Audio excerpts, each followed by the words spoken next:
Welcome to the podcast for empathy and imagination. Thanks for joining us. My name is Aubrey. And I am Drew Clark. And this sounds like White Trucks music, doesn't it? It's a little bit like, it reminds me of that track, White Trucks. White Trucks trap song by It's Kinda Good. I'd like to thank It's Kinda Good for providing some of our backing music. Yeah, thank and you. I'd like to thank Apple for inventing the television in 1987, I believe. And Elon Musk for inventing the incandescent light bulb in, I think, 1875. And I'd also like to thank Wagner, Wagner jeans. You know those jeans? Yeah, I've had those. Get yourself a good pair of Wagners.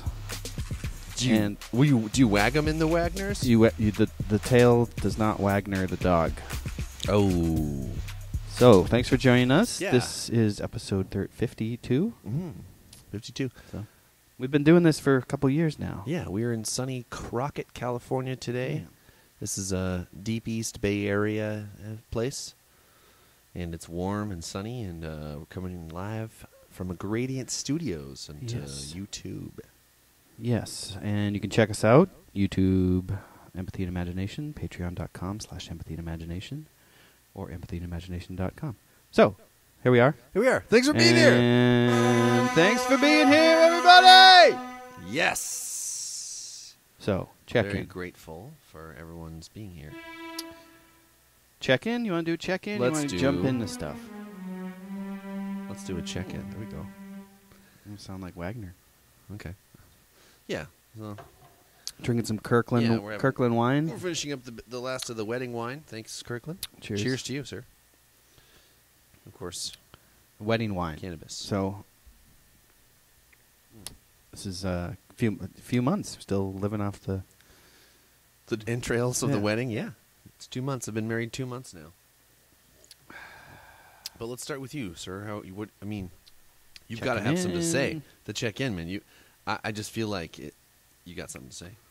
Checking in. Let's see. Check in. So I traveled to Boston Oh, last weekend. That was really cool. Man, I forgot how humid it is there. Oh, really? It sucks. Oh, okay. It just sucks because it's like it'll be this hot, Which but is it'll be humid. Mid-70s. So you just want to sleep. But when you try to sleep, whatever side is bedward gets all sweaty. It's disgusting. So you're just laying in sweat, or you're just laying there and you can feel sweat breaking out on your body without even moving. So when you're laying in this bed, Yeah. you just the part that's down is just wet. Yeah. So you know how you rotate your pillow to get like the cool side. The cool side, yeah. This is like you have to rotate your body to not be To sweat. like dry off your Yeah, back. Yeah. You're a belly sleeper, right? I'm a belly sleeper and a side sleeper. Yeah.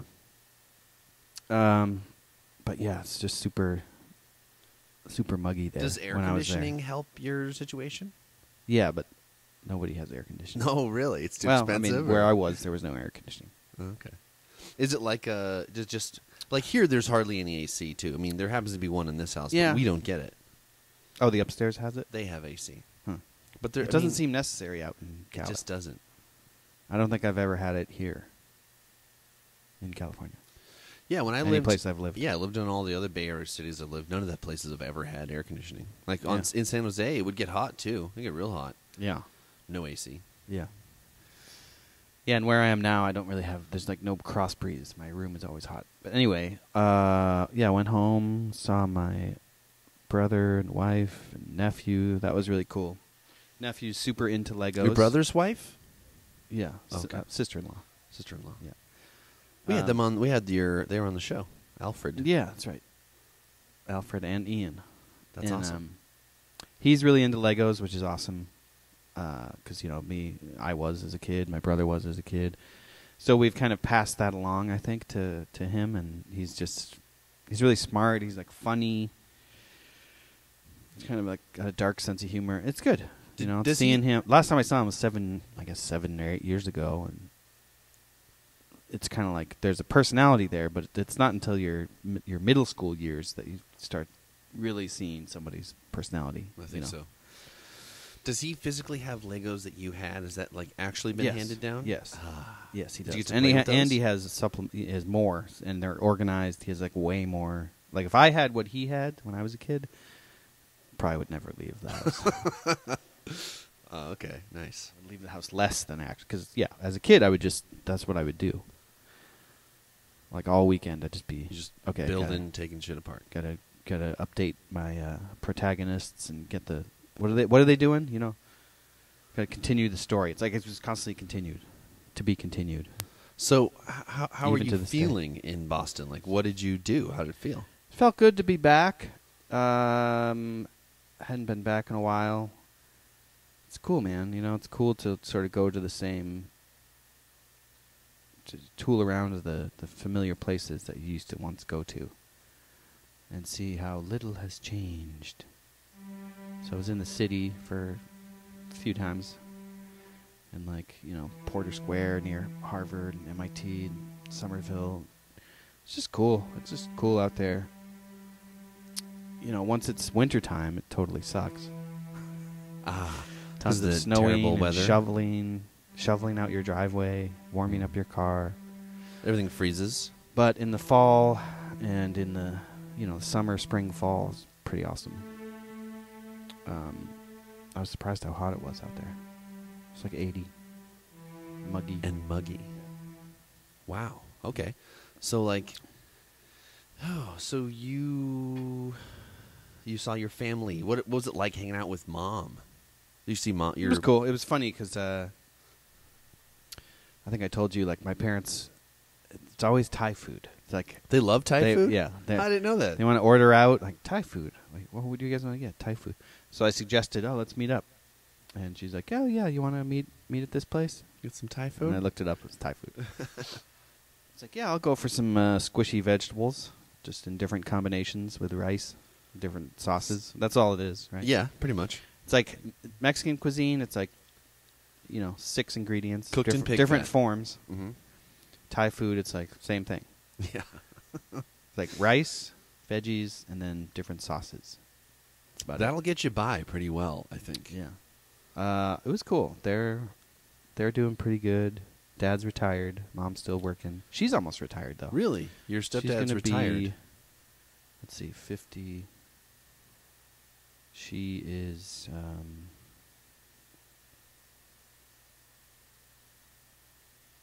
yeah, she's like a year away from retirement.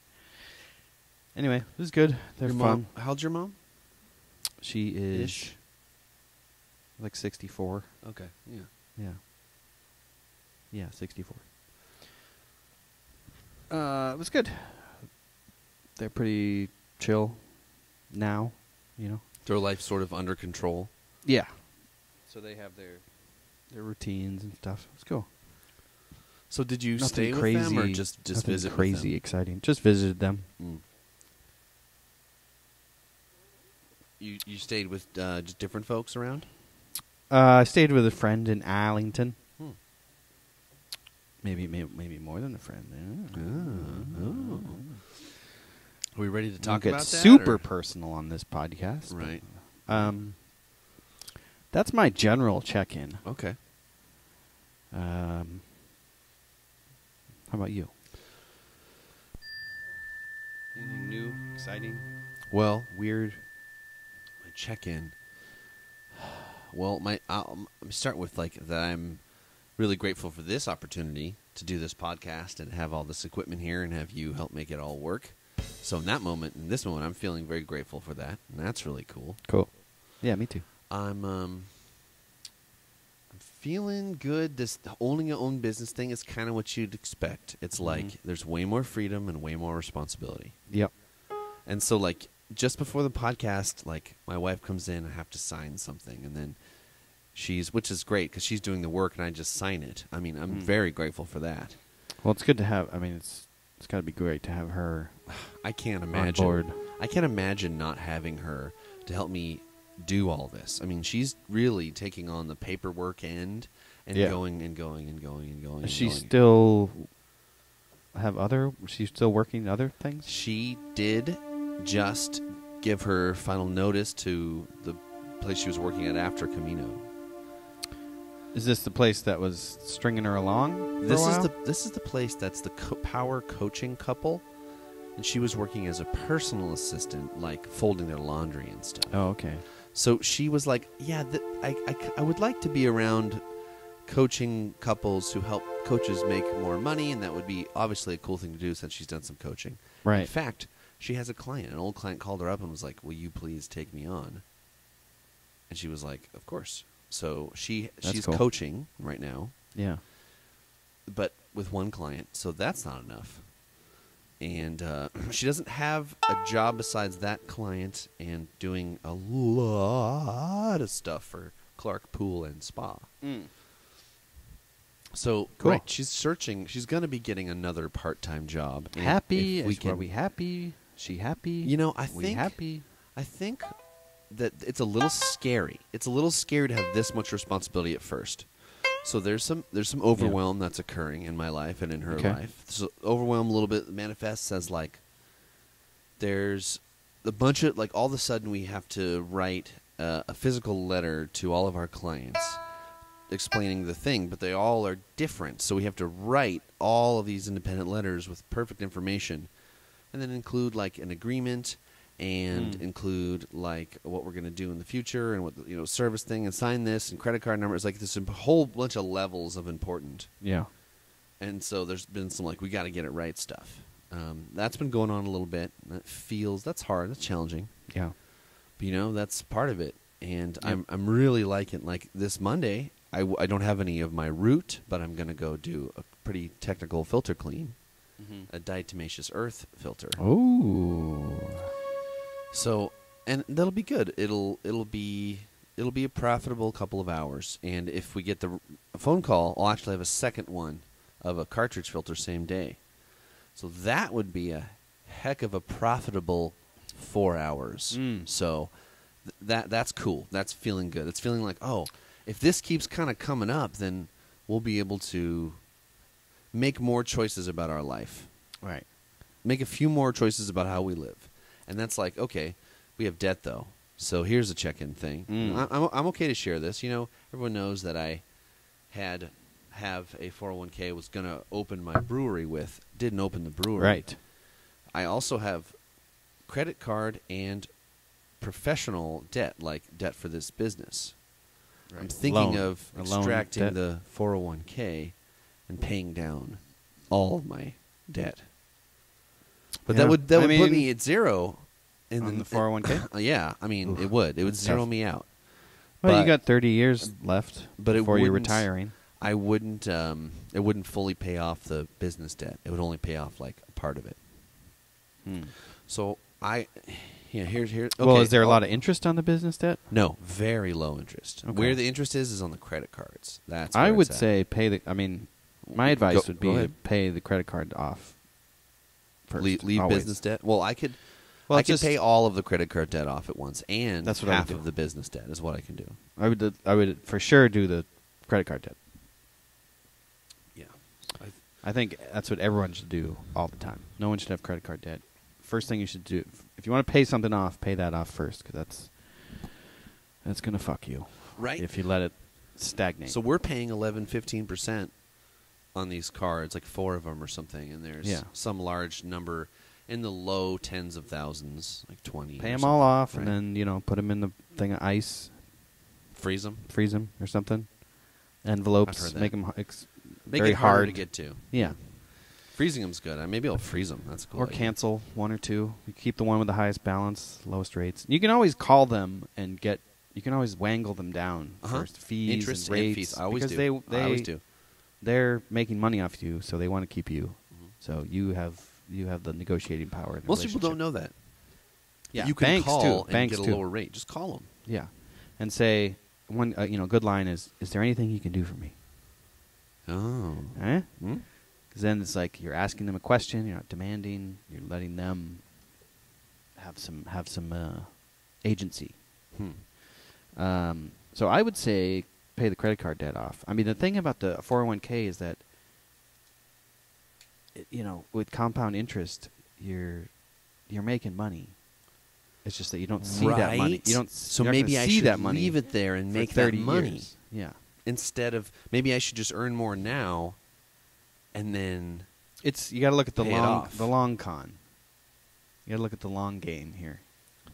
so what's better? It's like, okay, here's the thing. I would definitely pay off the credit card debt because that's where all the interest is coming from. And it sounds like the business debt, personal debt, is not as brutal with the interest. It's like 4%, Okay. right? Okay. That's a good deal. Yeah. It's a good deal for a business. So, yeah, so I'm feeling all those feelings. And then it's like, of course, I love Gradient Studios. Of course, I love having this nice backyard for my dogs to play. Of course, we got our new compost up. I think we did a little, maybe we'll take out today and take a little shot of that. But it's so much money to live here. It's so much money. And so we were like, we don't want to have roommates. I'm surprised it's that much. Yeah, it is a lot. Everyone I've told who lives here is like, whoa. Other people that live in Crockett think Uh-huh. it's expensive to live in this specific place Yes. that you're in. They were, when I told, they're like, oh, hey, what are you paying? And I'm like, oh, $19.50. They're like, holy shit. That's including the 100 for the studio. Yeah. So Yeah, that's a lot. it's a lot. It's really, really a lot. And so we were like, okay, Fuck. the studio and everything is so wonderful. Yeah. And we are using it. Here we are using it, We're not just wasting we it. get a lot of use out We're of getting it. a lot out of it. I was just playing drums before you got. I mean, it's We great. use it we use it once a week. You probably At use least. it more than that. Yeah. And sometimes there's other people in here. I'm not even here. Right. And that's great. But we could buy But- a nice fifth wheel trailer for like $8,000. Just pay for it out of the 401k. Mm-hmm. Park it in a RV or mobile home park Mm-hmm. in the town I work in, same town, Concord, for about $700 a month. We'd have our dogs. So you'd live in that. We'd live in that for like 2 years, Right. and then we would do something else, whatever we thought. And you're just paying. So you're there's the cost of the Saving. trailer, but then you're paying $700 for just the lot. in utilities and Parking, stuff, yeah, to be whatever. there. But Yeah. the trailer would be outright, and then we'd take it to Burning Man, and Mm. we would put it when we finally bought land. We'd have something to bring out there to live on. And you could just convert that into the studio or whatever. Totally, Yeah. totally. Well, that sounds like a plan. So Dipping into that 401k. wiping it out, completely Fucking A. clearing it. So it'd be like we'd take our rent from $19.50 to $700, Mm-hmm. and we would take our debt repayment from like $1,600 a month to like $300 a month. And then basically, our goal would be Right. to save enough to put down on something. Our goal would be like, okay, how much can we save in 2 years doing that? And I think a lot. Yeah. Well, I mean, your down payment would probably only $20,000, 20 or 30 grand. Only. Yeah. It depends, right? Because like Depends. it's like if the business goes well and we get like people start working with us like with an employee sort of way, and we can expand, then we might need a down payment of like $100,000 On a house. on land or something. I don't know. On land. Yeah, I don't yeah. know. I was just I'm talking. not sure. I was just talking a house. It might just that's it. It might just be if I'd be so fortunate to work hard enough to convince enough people that I should have a house in like Alamo or El Sobrante or Mhm. something like that. We'd do that. We'd buy a house, live in it like 5-7 years, maybe more, maybe 10. Put kids in it, Yeah, yeah. Definitely fill it to the brim with kids. and a big ass garden and a big ass garage, and we do the podcast there. So it's Yeah, like the podcast is pretty easy to do, no matter. yeah, like- we can as long as there's electricity, and Wi-Fi, we can do it. Yeah, yeah. yeah, and this, this is a nice little spot, but of course it could be better. It could be just a little more roomy. Of course. But This I'm is like very a single thankful wide for this- garage. for If this we had a place. double wide garage, imagine that. Mm. I mean, we could have couches. I mean, we could do a full green screen, standing up. I mean, Yep. we could fit the drums on an actual stage. I'm not complaining. Mm-hmm. It's like Oh, that's an interesting idea. so. My check-in is like all this is floating around, and I'm feeling all these feelings. Like I feel happiness. I feel overwhelm. I feel some fear, and I'm I feel like I'm really happy that I'm working for myself. Every time I come to a pool and it's like fucked up, I'm like, oh, it's for me. Right. I'm not doing this for someone else. I'm doing it for me. And so I do a really excellent job. I do 110%. Yeah, it's funny how when you work for yourself, you make more money, you have more of a sense of personal responsibility. And the people receiving your think- service like it more. Which I think we need more of. Mhm. Need more Totally. personal responsibility. It just sucks that it's so... It used to be easier to start a business in America. Now it seems so fucking hard because of all the various fees and blah, blah, blah, blah, blah, you know? Dude, They want you to be a wage... They want you to be a now, wage slave. They do want that. And it sucks. It's more convenient to work for fucking nothing. And every time, it's like... Well, I feel especially that. when there's things in place like benefits and 401k and Those are better. and you're just like working. You just plug into this company and you're just working there and you get all these benefits and it's like okay. I mean, there is something appealing about that for sure. But I think we need more dads. We need more entrepreneurs. We need more personal responsibility. More dads, more entrepreneurs, more personal responsibility. You heard it here first, folks. Yeah. Podcast for empathy and imagination. We need those three things. Yes. Also, what could they go with, Aubrey? What's like a nice set of three things they could go with? Like Could go with free speech, the golden rule, and the scientific method. Pretty good recipe. Cool. For cultural change and societal improvements. So is that your check-in? That's my check-in. Cool. Thanks for checking in. Yeah. Checking in. Checking in. Halftime. So I got a couple little what's pet peeves? No. Oh, okay. Something? Let's get it. So perma-boogers. Oh. You know about these? Well, I have sinusitis long-term in my... Or like just a booger that's kind of lodged in there and it's kind of... Try to blow it out, and it just seems to just kind of move around. It doesn't actually come out. You can feel it. You can feel it there, though. Fuck yeah. Inappropriate. Perma-boogers. That's a problem. The other thing is button holes that are too big for the button. So you're wearing a shirt, and it keeps coming unbuttoned because the buttonhole's just a little too big. It just boop. Yeah, just boop. So, Those are are we my putting boogers on buttons to hold them in place now? You know? I mean, is What's that our a solution? What's our solution to perma-boogers? Okay, my solution to perma-boogers is to blow your nose every morning when you wake up and sit on the toilet, and every night before you go to bed when you're brushing your teeth, you also blow your nose. That's my solution to perma-boogers because I have sinusitis. I've had a CT scan of my full face. Everything else is looking good. But my sinuses are totally wrecked from permanent boogers that have become these polyps. They're actually pushing on my facial bones. Eventually, I will look a little different from the way that they're growing and pushing against my face. Unless the cost comes down and the technology comes up for me to have some kind of surgery that would be effective. Because the surgery that's available now, they say might work 9 months. And then you'll be back to normal. Oh, it's just temporary. Yeah. And apparently it's insanely painful because they push this whole gauze that you have to pull out dry from your entire sinus tract. Dude. So apparently it's excruciating, temporary, and it only costs about $4,000 if you had full insurance. Well. But since you don't have full insurance, you're more in the $35,000 range. So it's like there's really that's just a non-option. It's stupid. That's not possible. That's crazy. So... Well, maybe this is a good segue. This is all from flight attending, from flying? Well, I didn't have it before I was a flight attendant. I got it while I was a flight attendant, and I still have it. Okay. So there's that. Could be some correlation there, some relationship. Could be a cause and effect. I, as a kid, would get bloody noses so easily. It would scare people, but I'm like...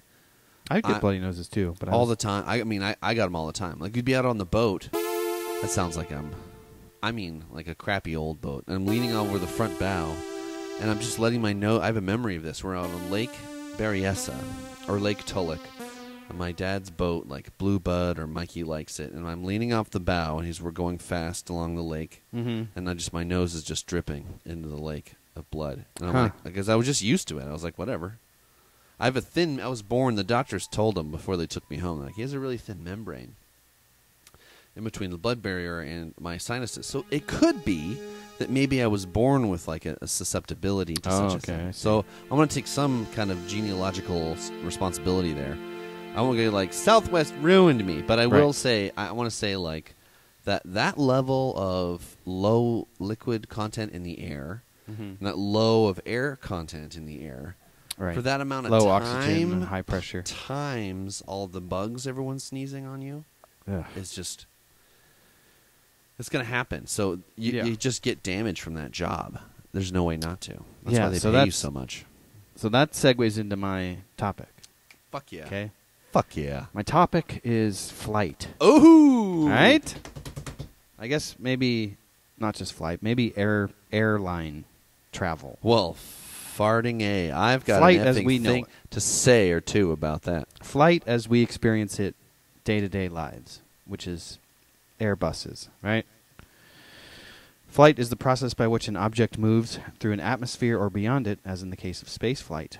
Now, you can do this by generating aerodynamic lift, propulsive thrust, aerostatically using buoyancy, or by ballistic movement. So, flight is one of those things that I feel like flight is such a great thing. Airline flight, so like it's such a great technology that humans have figured out. But it still kind of sucks. It's like how much progress have we really made since the Wright brothers? Well, yeah, but since like the first like jetliners, 1940s, I think.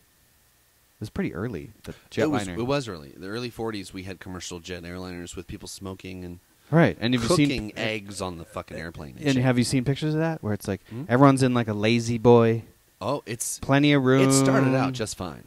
Everybody's just, kicking back. They got like their barbecue and their lazy boy, smoking a cigarette, drinking a cocktail in like 1945. And so my question is kind of like, why can't we get our shit together with very good topic with flight?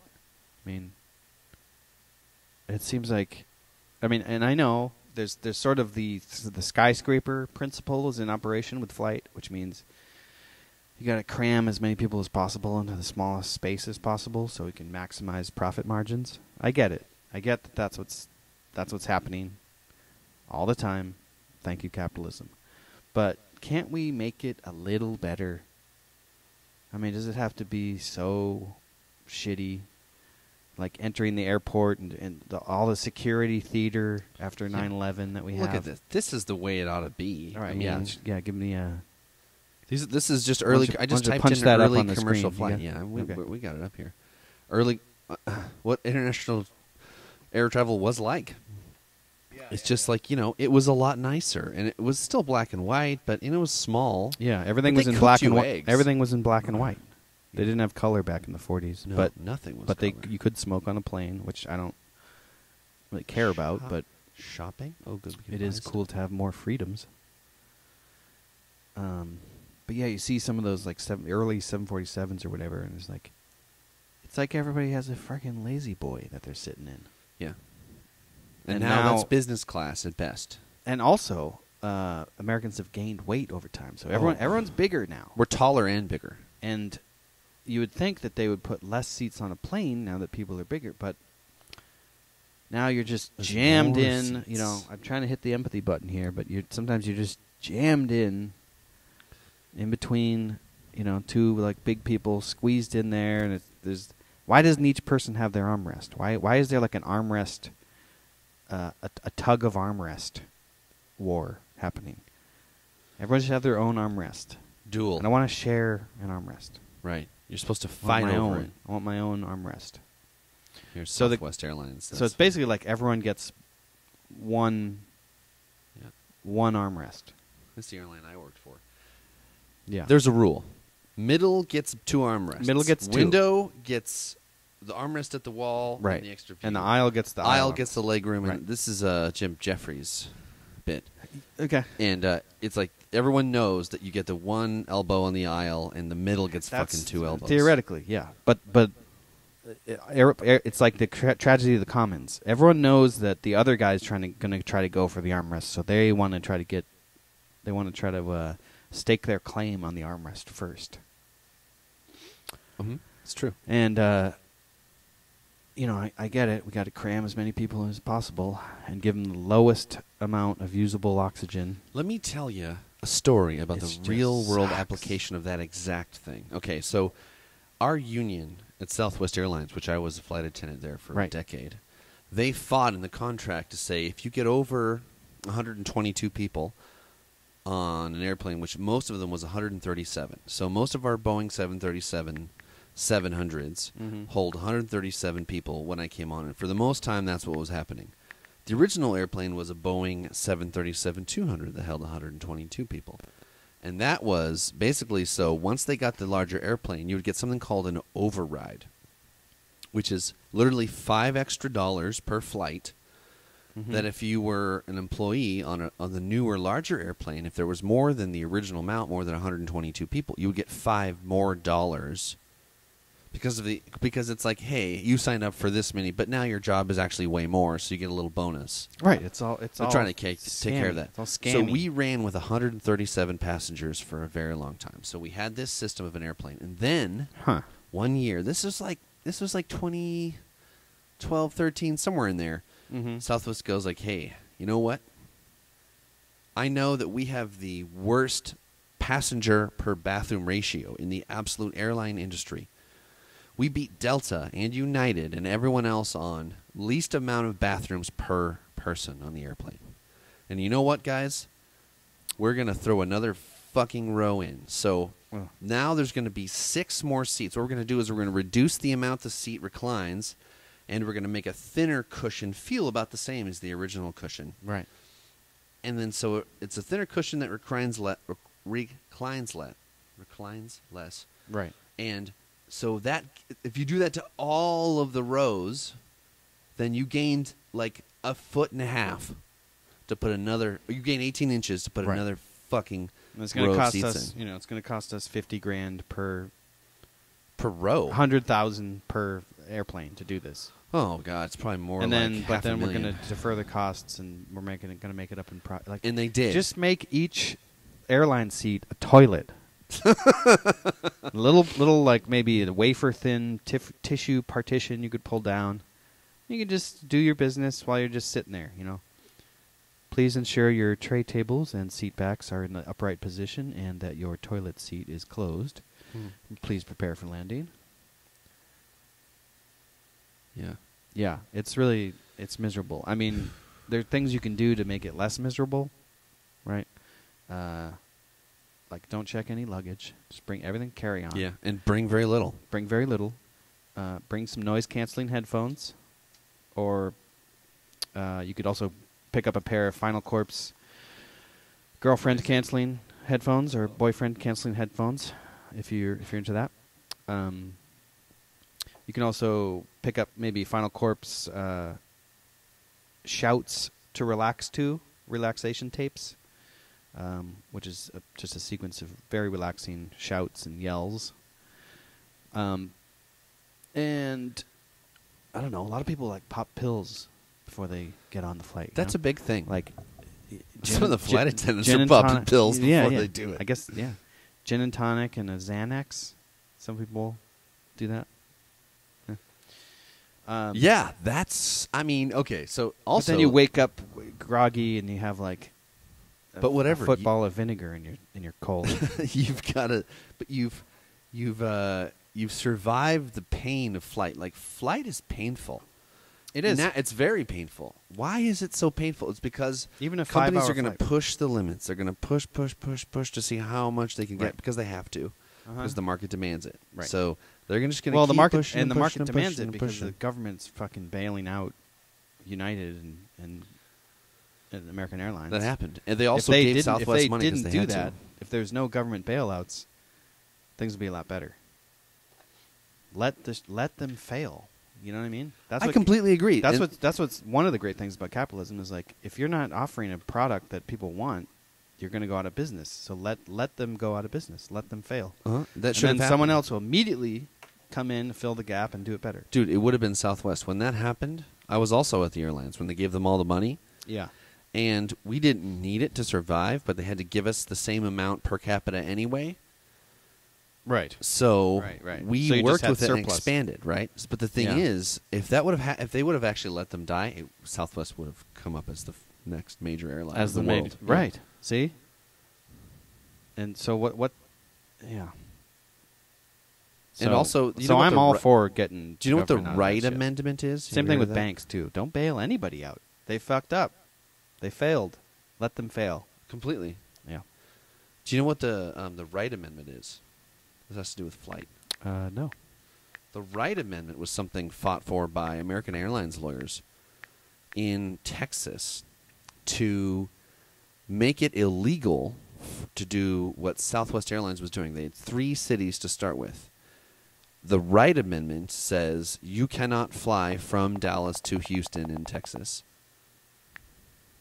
Instead, you have to go somewhere else first as a connecting city to try to fucking cancel Southwest Airlines using legal power because it was working. Right? Yeah. Southwest lost the suit, and that became real. That happened. And then so they just added a couple of cities out of Texas, and they were connecting cities. So they, like, worked around it legally and survived and expanded. And it's like, how the Wright Amendment, like, who's that for? It's not for the people of Dallas, the people of Houston. Right. It's not for them. It's for a fucking couple of business owners. A couple. Right. It worked. Right. And they were like, they got it removed like in 2014 or something like that. Like, it just happened. Just They got it. arbitrarily saying you need to make an extra stop. You can't drive straight home. Yeah. Drew, you got to go to fucking Mhm. Rodeo Safeway before you go home. Yes, that's exactly it. Or no, you have to go to like Alamo before you go home. Okay. So, in-flight fights. Listen to this one. Let's see if we got some audio here. Bear with me. What is wrong with you? Get off! Stop it!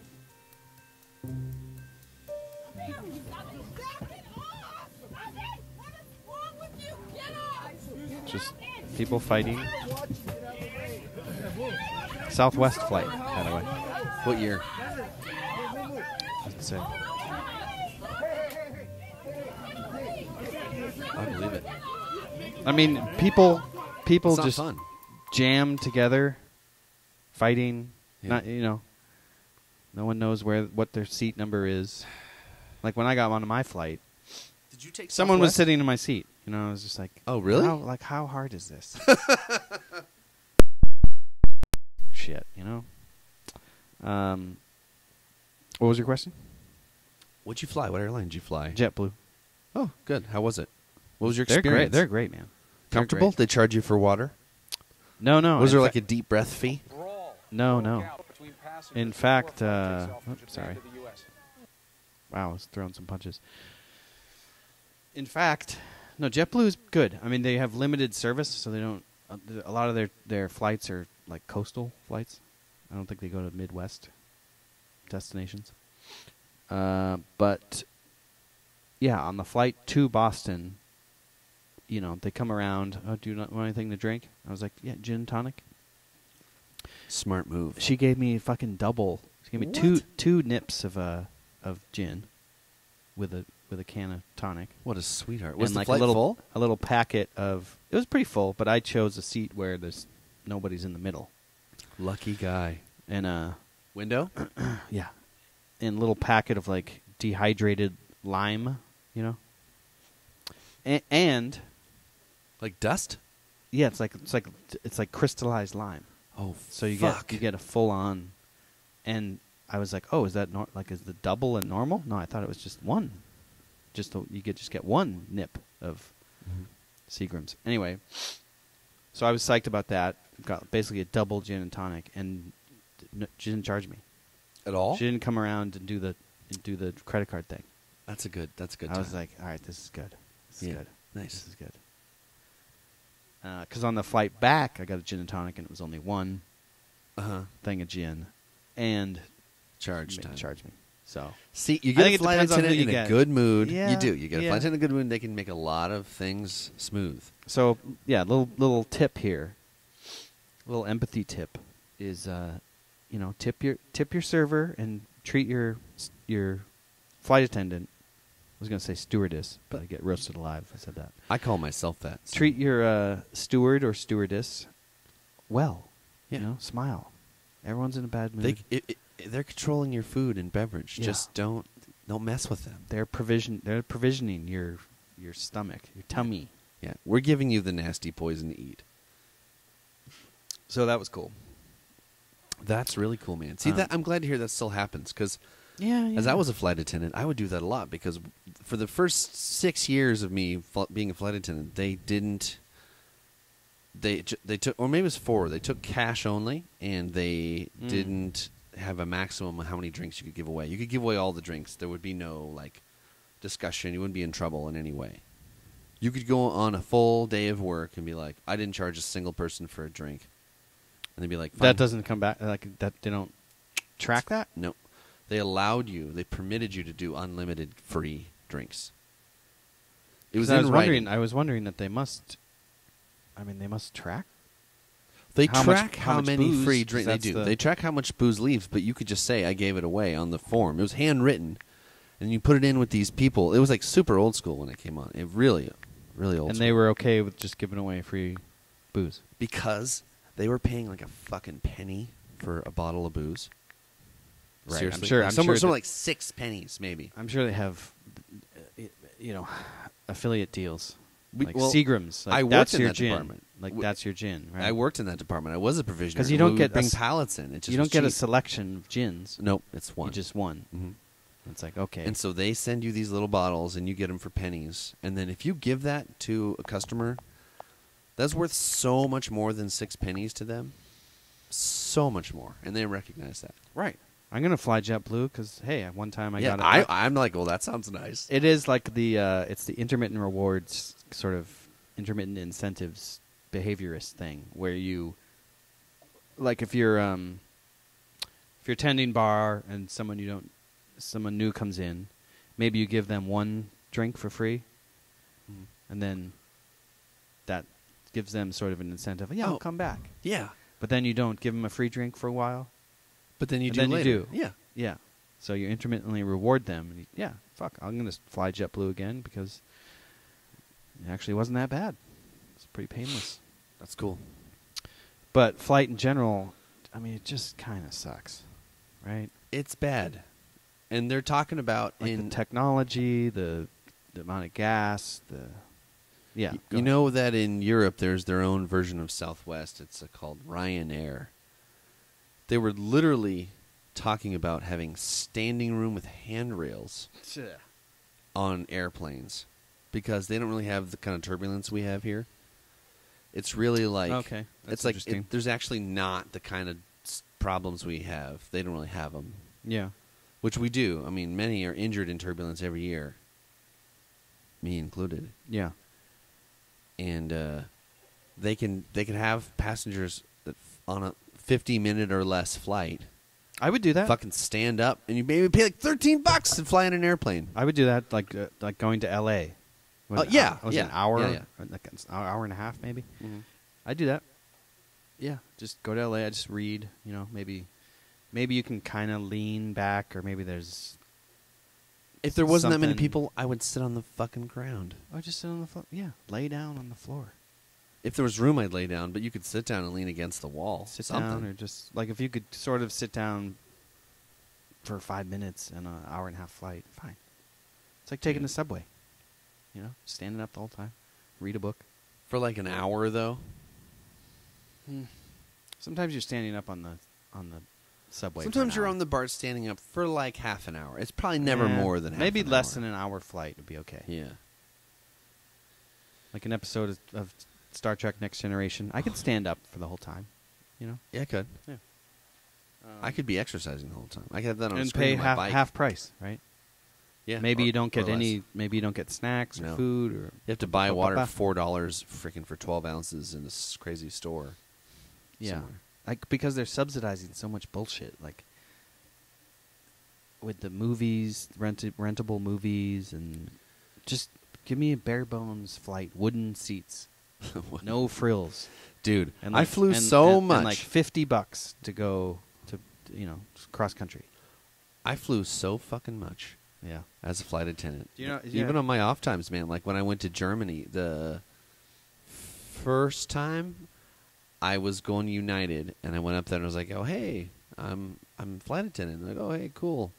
I'm going here." I was like, "Oh, we have a surprise for you." I was like, "Oh, cool. Thank you." And just the gate counter people were like, "Here you go." And we boarded first, and they hooked us up with business. So I rode business class on United from That's like the SFO primo. to Frankfurt. And Do they? yeah, it was. Which way do they go? Do they go over the Pacific? They go. No, they go. They go east. right or left? Yeah. they go east. Yeah, I guess that makes sense. They go east, and they curve. They Asia's- curve the earth. Asia's huge. Yeah. Business class is like the tippity top of the mippity mop. Well, right? they've got first as well. I got to see first class. Oh, business is that. below first So class. it goes like bitches, me, coach, and Yeah, then proles, then business, plebs. and then first class. The Yeah. first class is like you have a private pod that becomes a bed, and they gave me first class food. We're talking like ice cream dipped in chocolate that's freshly made, and then there's like the dessert beverage cart Yeah. has all the Cavassiers and all these sweet brandies, and like it's like a huge list of dessert brandies in this fucking cart. And I was like, I gotta have one of those and one of those, and I just kept drinking and eating. And I mean, that's ice cream cool. and That's booze, cool. Blah blah blah. And then I watched food movies is- the I've food never is seen. cool. The and food I is cool. slept. Yeah. And then breakfast was good. And then the OJ was fresh, and it was like, what the fuck? Yeah. It was not like travel. It was so different. There's this like a train trip or something like a high-end private train. private Yeah. I sleeping did that car, too. I dining had car. first class Yeah. train through the Europe rail. Nice. I had a first class train thing, and that was different. It was better. They gave you glass when you drank beer. Yeah. Yeah. I mean, the food is cool, having high-end food, but just give me some leg room. Pass it on to everyone. Get rid of the ice cream, and just distribute that cost around somewhere else. See, I think they're like Southwest kind of is that they don't have a business. Well, they don't have a business or a first class. It's all coach. So they're sort of like doing that. Huh. And since there's no sign of seating, the thing is they now sell a ticket that's like a business ticket that lets you board first, so you can get the exit row. So there's like a little bit of stratification now built in, but it's all one. Oh, that's weird. They don't have assigned seating? No, there's no assigned seating, or maybe they've That sounds- attempted it. They attempted assigned seating in different ways. Didn't really work out as well. You just Man. dump Sucks. the A group Yeah. into the airplane, and then you dump the B group. Yeah. Oh, no, wait, back up. Zero. You go pre-boards first, like military or people in wheelchairs or babies with strollers. They go first. Then A group. Right. Then B group. Then C group. Then What about grown D men in group. strollers? Yeah, We'll have yeah. to test you it can out. pre-board. We'll You have can to test pre-board. it. That's fine. You can I'll test it pre-board. next time. I'll allow it. So, what do you think about super opulent flight though? Like, imagine having like where it didn't suck. Is that worth it, or like how does that work in flight? I don't know. What about a first class airplane or something? Like a private jet? Or something where you could completely itemize and manage what you're going to use. Like, all right, I'm going to take your flight. I'm not going to watch any movies. I'm not going to use your electricity. I'm not going to have any food. I'm not going to have any drinks. How about I get a discount? Yeah. Because I'm not going to use any of those things. Right. That sounds fair. Especially on a shorter flight. Yeah. But like if the resources were available and it's a 14-hour flight, like going to New Zealand or something. But basically paying for what you use instead of like having free things available for everybody and I get amortizing. that. Yeah, it's way more detailed. Yeah. Or Ticket. like I'll pay my weight. Ooh, see, Right? that's interesting. Controversial. That Very would- controversial. But that's not. It's not though, because it's scientific. Yeah. That'd be cool if the airline had like a weight price. Well, there is a direct correlation between how much the airplane can carry and how much fuel it needs. It's like I want to buy a ticket on an airplane. My only thing I'm asking for is a spot to sit and air to breathe. Literally nothing else is deserved to me. Right. So what I'll say is I'll pay my weight. It's a weight fee where your physical number in pounds equals to a certain dollar amount with your luggage. Yeah, or maybe it's a ratio, like if you're tall, like your height and your weight is somehow broken. I don't think so. I think it has to be full because just weight. It is straight because up the weight. airplane when it's pushing on the jets, Yeah. and it's lifting. It matters how much fuel it's burning, how much weight Yeah. is on there. Yeah. So it's like it's got to be your weight, Okay. and then I'm okay. I with get it. that. Yeah. But it means I'm going to pay. I would pay a lot more than you would You'd be pay, paying more than I would. but it would still be cheaper Yeah. if we had a just pay your weight thing where no water, no nothing, no electricity, Yeah. don't or plug if you- anything in. Yeah, you could just say, I'm not going to use this, and this. Give me the discount. But you want to be able to sit down. Yeah, that's about it. What I would want is a hammock. Honestly, I'd prefer just to have because you think of the overhead bins and all the seat space, you could have a network of hammocks that could probably hold as many people as there are seats now. And as you know, hammocks can be quite nice in the certain. Well, the hammocks would deal with turbulence better. Like you'd just be swinging around. As long as you hung on to your hammock, like wrapped around you, hung on, you'd just be swinging around. Yeah. You wouldn't even need all that. You'd have some kind of harness, some kind of strap. Unless it was like really bad, and then there's that's the same Yeah, thing with same seatbelts. So. thing. Yeah. But you could lay down and just turbulence is just kind of you're constantly rocking. Easier to sleep. Yeah, and little as you're going like longer trips, like we would do, San Jose to Baltimore trips, right? And that's like a 6.5 hour flight on a 737-300 or a 500 even 737-500. People out there who knows Yeah. what that is, and you just be a little trickling. Just As opposed to this. dude, Just that's during boarding. It's during boarding or deplaning. And it's the only time it screaming, could be. screaming babies. Screaming babies, screaming fully grown adults. Fully grown adult women throwing punches at each other. I mean, listen to this. That's like a hell. That's like a version of hell. Just babies and women screaming all the time. Yeah, actually, that is a more terrifying noise than men screaming because we just yell anyway. But yeah, the sound of babies and women screaming, that's almost more Shrill. upsetting than a bunch of men screaming.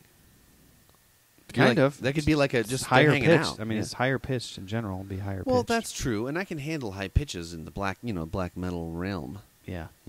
But like, I mean, the sound of women and babies screaming, because if they're screaming, they're freaking out. Yeah. But Babies if we're screaming. screaming, we might be just playing a game. That's true. Men just. We might be just playing soccer. Men just or getting something. aggressive. Yeah. That's Yeah. fine. Let's see. What about this? Can we get? Let me try to call something up here. Cool.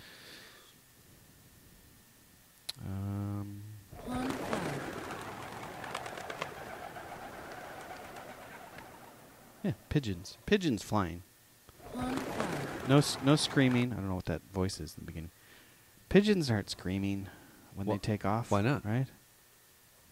Because it's their natural. Do we scream when we start walking? Well, That's how we if I'm travel sore, around. I go "Ugh," when I get up. Yeah. I'm just like. "Ugh." Pigeons go.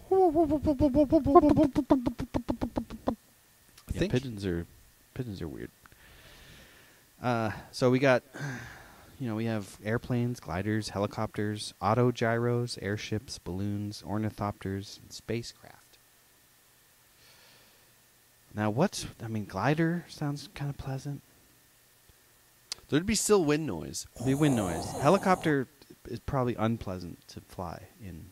So much noise and so much friggin' commotion. Because you have lift versus drag and rotation, and then you have like the two dimensions. This top blade is this way, but the back blade is this way. So it's like Yeah, the back blade is just there to stabilize the yeah. body of the helicopter. because otherwise it wouldn't. 'Cause otherwise it'd be the fucking body would be spinning around. spinning around. Yeah.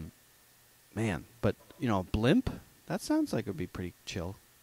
It sounds chill. Just like like an a- airship. It would be like a motorboat. There's just a fan. There's just a fan, an engine with a fan on it. That's how you get around. I've enjoyed the power paragliding, like where you have a parachute, but there's a motor on your back. When you have the motor on, it's cool and you can climb up and stuff, but then you turn it off. And you could glide. Well, once you're high enough, you just turn it off. Yeah. Or you could have it on and go faster down. It's like whatever you want. But it's like it as a unique style of flying seems pretty handy because you don't need much space to take off. You only need like 100 feet. And you can land as a parachute would land. Same thing, maybe 50 feet, something like that. That's sort of what you want when you're flying. You want, like, no sound. Yeah. Imagine that. Imagine that if you're in a jet and they just turn everything off. It would probably be disturbing, but it would be so quiet. Like you don't realize how many sounds are happening when you're mid-flight. It's like it's like Starship Enterprise. One of the good things about that show, one of the many, many good things about that show, is that there's always this background hum when they're on the ship. And it's like, yeah, of course that's how it would be. There would always be this hum when you're on the ship, as long as the warp core is operating, things are turned on. There'd always be this background, low-pitched thumb of like, you know. I agree. That's good. So, hypersonic flight. Remember what was it, the Concorde? Uh-huh. The Concorde. Like basically blew up, and then they just stopped doing it. Well, they had one blow up. There's a bunch they still have, but they're not really using them. Yeah, but it was like... Don't they go it like was such a sensation. 3 times the speed of sound or something? It was something crazy. Like Mach 3? Yeah, they went Mach 3. But they stopped doing that because they... Well, like one of them blew I think they were up. losing money or something. But I don't think they do that anymore. They still have them, though. And it's like Do they they? can go so fast. They have that weird nose that points down. Like the nose cone. Space flight. Ooh, now we're... I saw the recent See? Elon Musk No SpaceX fucking video. turbulence there. Nope, none. Nothing, because there's no air. There's like, I think, 1 molecule per square mile of space. Yeah, 1 molecule of oxygen, maybe less. Space flight, right? Now, it's probably going to be even worse than aerodynamic flight, suborbital flight. What would be worse? Well, like cramming people into a small space. Like look at the International Space Station. Everything's so compacted. There's less room to stretch out. But I don't know. Maybe someone will do it right. Maybe Richard Branson or Elon Musk. There's a new They'll video just out figure by it out. Elon Musk, and he's proposing do- that his BFR Yeah, would be able to hold... big fucking rocket. Yeah, I think that's the name. I'm sure he has an alternate. Sure, but Acronym. it's called the BFR, and I'm like, yeah. Basically, it's the largest rocket to ever go into space with the largest, something like 50 tons or something, and it's the cheapest to operate also of any rocket ever. And there won't be individual slots. It'll be a That's right, 'cause cabin it can land. that you can have land. a single person in. Couples are up to 4 people in one of these cabins, and there'll be several. And then main dining area, and then like Jesus other Christ. area, and What that's a- like already on plan What a for trip. 2022. 2020. They're going to put okay, so more like cargo 20, ships on 30, Mars more in like 2022. 2030. Probably more like 2025. 25 probably. With Elon Musk, it's 25. Any project. But Mars is 2022. We will have 2 cargo rockets landed on Mars, and they will each bring something like 50 tons of material. Yeah, I say start the reactor, Quaid. Like let's terraform Mars. Yeah, that'll the plan. take 100 years. Well, it's the But plan. in the meantime, we have some colonies, some back and forth, Mhm. and yeah, man, I'm totally on board with that. By Totally on board with that. 2026, I think they're talking about having 6 rockets to Mars same year, and that 2 of them will have each of something like 16 cabins that can hold between 1 and 4 people. Yeah.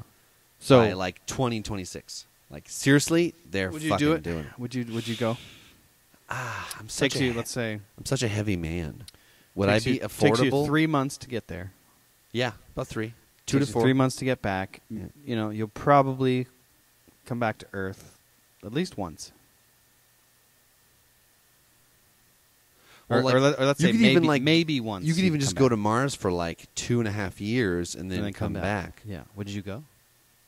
Could I bring my wife and? Yeah. Let's say you could bring whatever you wanted to. Yeah, Yeah. I'd go. Yeah.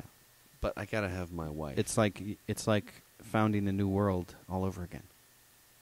But there's no indigenous people to slaughter. Right? that we know of. That we know of. But that was Ray Bradbury's conceit in the Martian Chronicles, was that they're actually Martians there, and we got to deal with them.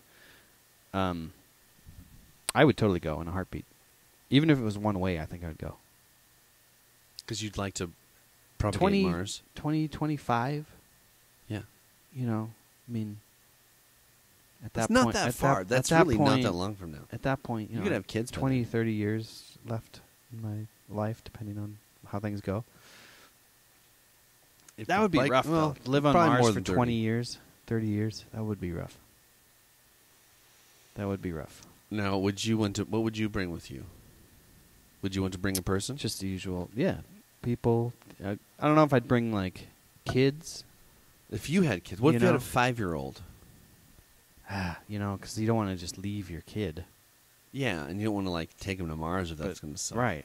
Yeah. I guess it would depend on the kid situation. Didn't have any kids, absolutely, in a heartbeat.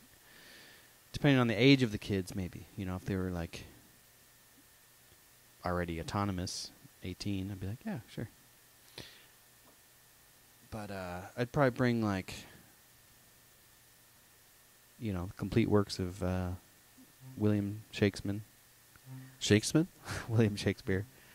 And I don't know, what do you need? It's like going to a desert island. What do you bring? Right? I'd bring complete works of William Shakespeare. Probably bring some kind of musical instrument, maybe.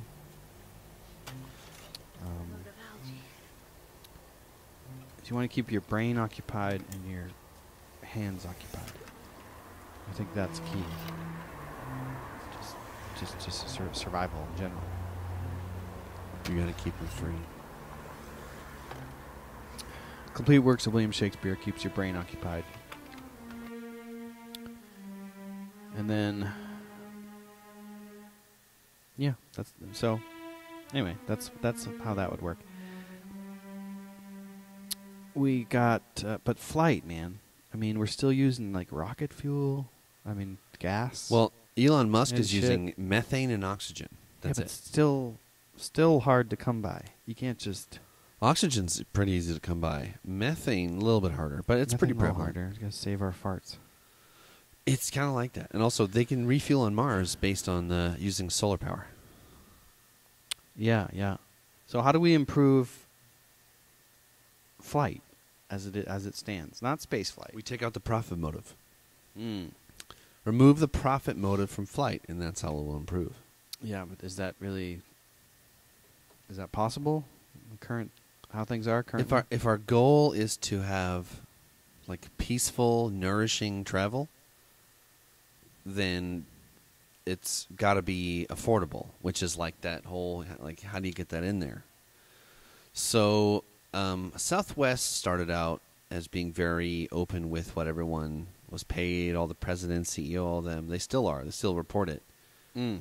But the last several years, there have been a lot of shady business now, and there are being protested, which has never happened before. So they're picketing their own company, and Because of the price. well, no, gaps? lots of reasons, but also the owners are bringing in scabs, not real employees who are just tempers. Like this is unheard of for Southwest. For all of its previous, it's getting grosser and grosser, really, as it goes. Right. But yeah.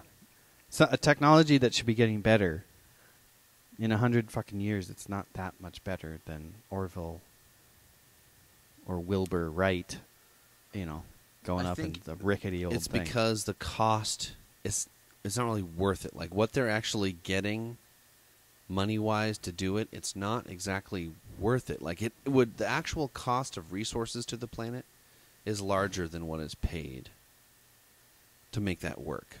Yeah, so I think I mean, I get it. Needs to be regulated. There needs to be TSA, I guess. No, we could do better than that. But we should abolish if the it was completely fucking anarchistic, totally free market, I think it would be super cheap. It would be like $50 round trip to Boston. Could be. Because it could be that way. You know, I'm not sure how that would work, but if you could say, I'm not going to drink, I'm not going to... Evacuated tube maglev transportation. Yeah, or just put me to sleep, and I'll use less oxygen. If everyone on the flight's asleep, way less oxygen is being used. Right? No one's charging any phones. No one's. And they're not like. It would almost be like a ship of people in suspended animation. But it would. No one's drinking. No one's eating. No one's smoking. You'd fall asleep and wake up. It'd be like that. No one's charging anything. Everyone's just in their bunk, passed out, sleeping, using way less oxygen. You know. Yeah, and I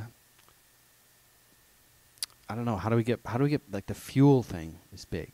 How do we get past that? Do we use like solar, hydrogen electric fuel cell? Maybe Hydrogen fuel cell with solar for propeller engines. Yeah, or like there's a plane that's just constantly in the air, and you just sort of dock with it, ride it for a while, and then undock with it. Or something. Like it does like a loop around. Yeah, and it's just constantly there. It's like the ISS, but in lower Earth solar powered. It'd need to be because it'd always be in the sun. Huge. Yeah. Like a wings, like A380 wings. And the crew is like rotating, you know. Planes like latch onto it and then drop off of it, or I don't know, something.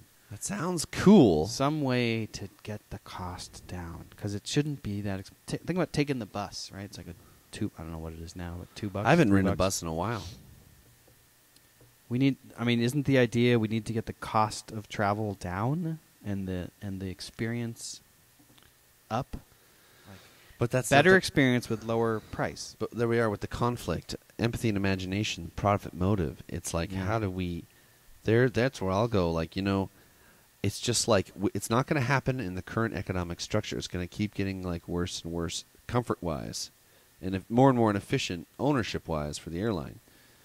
But I've been saying this from the inside for a long time that I do think eventually commercial airline flight will go back to being only for the mega wealthy. I think that will be one of the phases that happens in the degradation of airline travel, and that'll be because too many people will be like, "Wait, it's like fucking torture." Yeah, and then for business people do it, and they go through torture, and then there's like measurable damage to. There's probably even measurable economic damage for the people suffering. Then make poor choices or get in fights on airlines, like you were playing earlier, and it's like there's damage, you know. It's like no wonder people want their own fucking jets. Mm-hmm. I would rather have an airship. You know? Just give me or evacuated maglev transportation. But I mean, it seems like have the super rich jet, but also have the low maintenance people jet, right? Young bachelors who just want a wooden seat. They're not going to use any resources. And it's super cheap, not even low frills, but just no frills at all. Like I would do that. I would do that. It's kind of like very Spartan, and maybe a little bit more uncomfortable than flight is now. People would care about how much does it cost, how much does it cost, and how safe it is. They really care. That's what they care about. So yeah. And then if you have kids and family, and then all the creature comforts start coming in. Well, whenever I go I don't anywhere, need to changing I've got table. water, I've got tools, I've got a phone, I might even have a selfie stick, I'll have a handkerchief, I'll have a headlamp. Like, I just have these things with me. Right. Because, like, it just would happen. I would have that with me, I would be fine still in a wooden chair. Yeah, and I don't need a changing table. For your butt. If I'm flying by myself, I will never need a changing table. So maybe certain jets. I don't know. I've seen a lot of shit, man. Different jets for different demographics or something. How about that segregation? How about that idea? What about But it wouldn't be segregation. It would just be like It would be like taking an Uber versus taking a bus or taking the subway. It would just be a different way to travel based on what your needs are. Well, my needs are a drone quadcopter that will land on my street corner or backyard, put Right. me in it, go up, and then go in a straight line to band practice, and then land right in front of it, Mhm. and then open the door, then I get out, and then it flies away, and someone else gets in it. That's what I want. Yeah. Yep. And The government I'm would get just- involved. I'm just searching Google on the way there like a weirdo. You're just doing work. You're getting Yeah. shit done. I'd be like editing shit and be like, oh, hey, I'm at band practice. Cool. See you later, drone. Maybe not, because there's lots of them. You know, That's so what I want. thank goodness for. I mean, you know, I have my own problems with Elon Musk and all that stuff, It's a but boring they seem company. to be doing things. I mean, he seems to be executing on these ideas that a lot of people have just talked about for a long time. True. He dat. actually seems to be executing, and that True we dat. need more.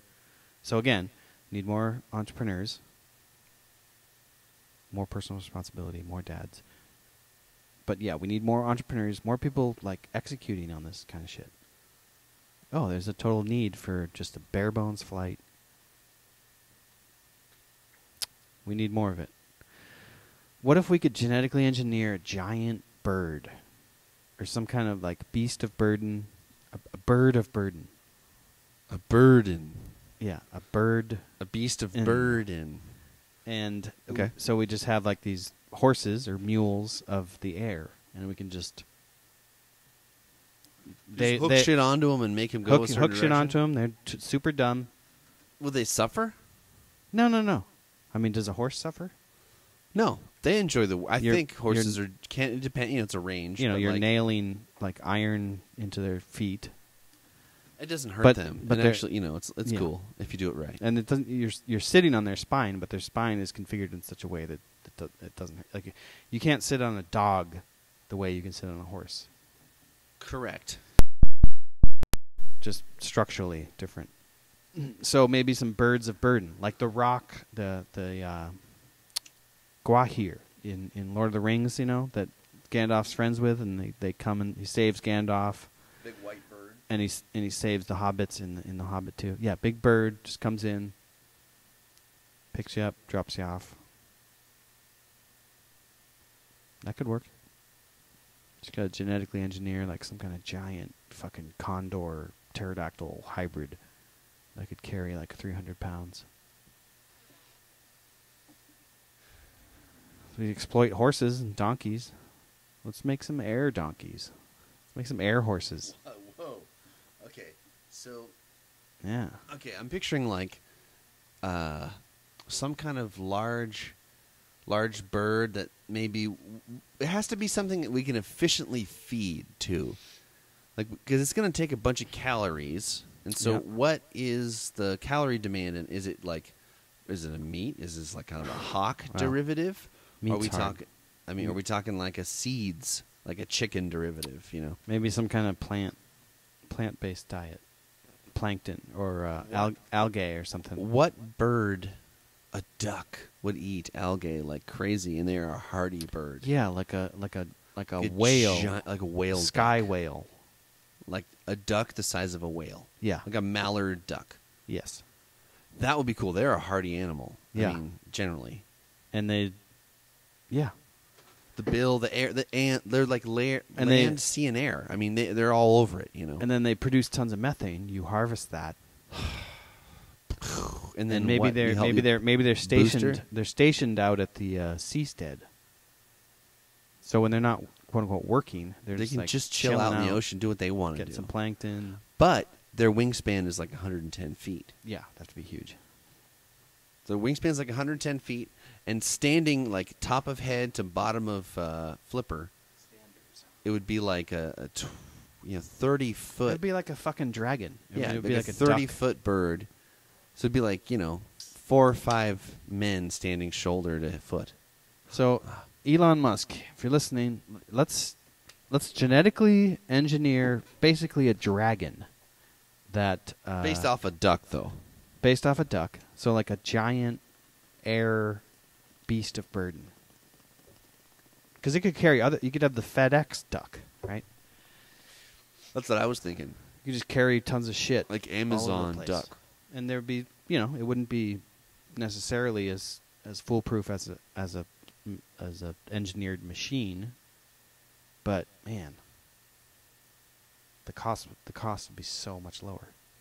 You think Because so? the duck doesn't You're care making about profit. repairs on a duck, really. You just like before the flight, you make sure the duck's in good condition. Maybe Feed there's the duck a some lot. way to test that. Maybe you pet the duck. yeah, Or the duck is allowed to reproduce and have duck safety. family. I guess you know. safety would be probably the biggest issue there. Safety, because there'd be uncertainty because it's a living thing. Well, of course, it's Trusting your life to another organism, that's always dicey. when we use our imagination, it's like it's all computers. So like our brain's a computer, the duck's body is a computer, and computer's a computer. We're all sort of processing information as best we can. So maybe there's a smarter bird that would be safer Right. than a duck. Like maybe if you were to take like an African gray parrot. I think there's supposed to be the gray, something like that. Like the dolphin of the skies. Yeah. Something that's actually I think a gray operating in parrot our- is in one of the our smartest well-being. birds, just barely smarter than blackbird or crow. They're really Okay. smart, supposedly. So you have Elon Musk create an artificial intelligence machine. That machine then engineers the best air beast of burden for humans. Something. Hell yeah. Anyway, Hell flight, yeah. flight. Flight. That's my topic. Podcast for empathy and imagination. I mean, I guess holy shit. I guess the sort of the best solution might be to give everyone the power of flight. Huh. Right? Then you yourself could just fly to practice, half an hour away. Somehow, I don't know how, but wouldn't that be the best way? It's better than a public bus system. Everyone wants to be free. Everyone wants autonomy and control over their transportation, right? That's why the car has given us a boner and has wet our labias for years now, is because it represents freedom. And motorcycle, even more so, because it's just can't have that many people on the motorcycle. It's just you and the wind in your hair. So let's translate that feeling of freedom to the skies.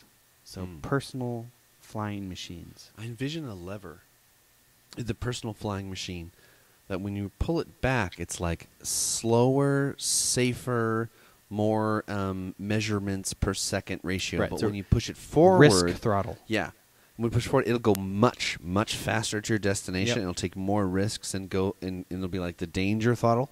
And when you're inside, it starts at full safe. Like when you get in, it's just at like absolutely baby Right, safe. default. Like you'd put your baby in there. The default is always full safe. Right. Yeah. But then if you were like, fuck, I need to get to this meeting. Uh-huh. I should have called this thing 20 minutes ago. You could shove it. You could slam it. Right. And it would be like, and it would just be this huge speed thing, and it would go crazy and try to get Yeah. you to. And if you crashed, it's like, well, what setting did she have it on? She was late for her meeting, but she had it at level 10. Okay. Right. Oh, well, Well, everyone know- prognosis of guilt then. Yeah, everyone everyone knows the threats Yeah. associated with level 10. Right. You got to put your phone in blimp mode Mhm. instead of airplane mode. Yeah. Personal flight would be what a huge, awesome solution that would be. If you had autonomous, personal, on-demand flight. Yeah. That's it. Autonomous personal on demand. Is there That's an acronym somewhere in there? Autonomous personal APOF. APOF. APOF? Okay. Yeah. Autonomous personal on demand flight. APOF. APOF. All right, I think that's that's a good topic. Milked that topic. APOF. We got APOF. Okay, what is APOF? Okay, good. Good. All right, so that's flight. That's Flight. Okay, That's dang. flight. Let's take flight out as a topic in a more serious way. Just can you Flight is such a great technology, and it seems like we're not really taking advantage of this technology as best we could. Many reasons for that. The main one is profit motive. I think the government should be less involved in bailing out airlines. Let the free market do its wondrous work. And if we could get to the point where we have autonomous, personal flying machines, that would be That would be great. That would be the start of a new golden age, which I do think we're on the cusp of. So that's my topic, flight. Thank you for listening.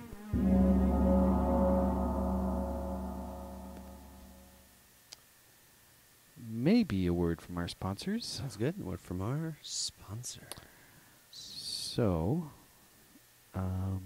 today's episode is brought to you by Final Corp.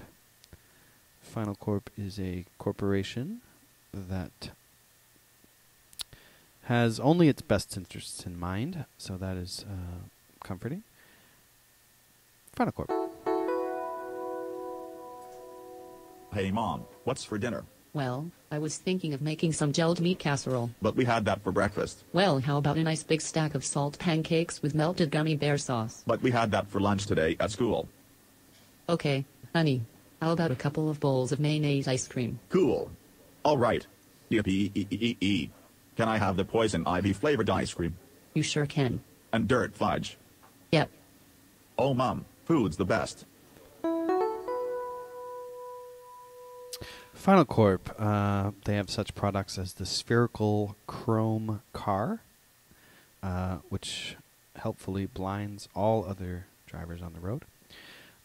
They sponsor something called the Competitive Meditation Society and Extreme Yoga.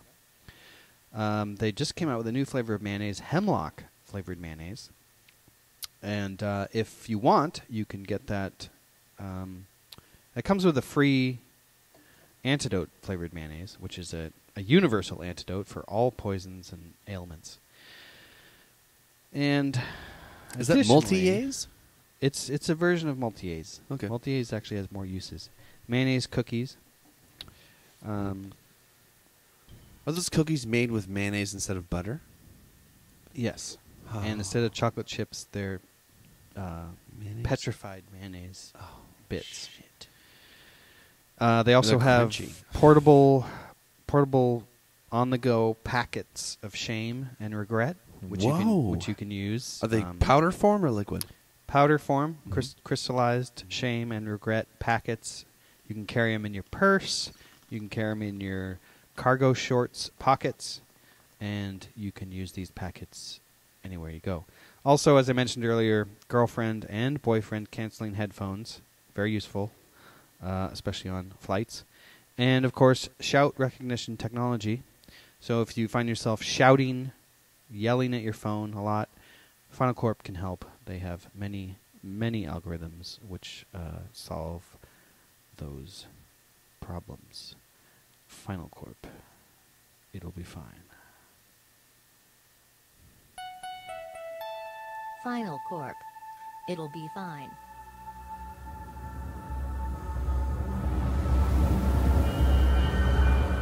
Okay, thanks, Final Corp.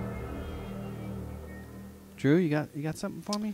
Yeah, I've got a couple of things. So, Cool. it's really based on what you were talking about earlier about your trip to Boston. All right. But reverse. It's like, how Boston are you? Oh, No, we did that. We no, did that we already. did that already. Really, the topic is your mattress. My mattress. We spend a third of our Interesting. lifetimes sleeping. What you sleep on waste. is a huge part of your life. Yeah.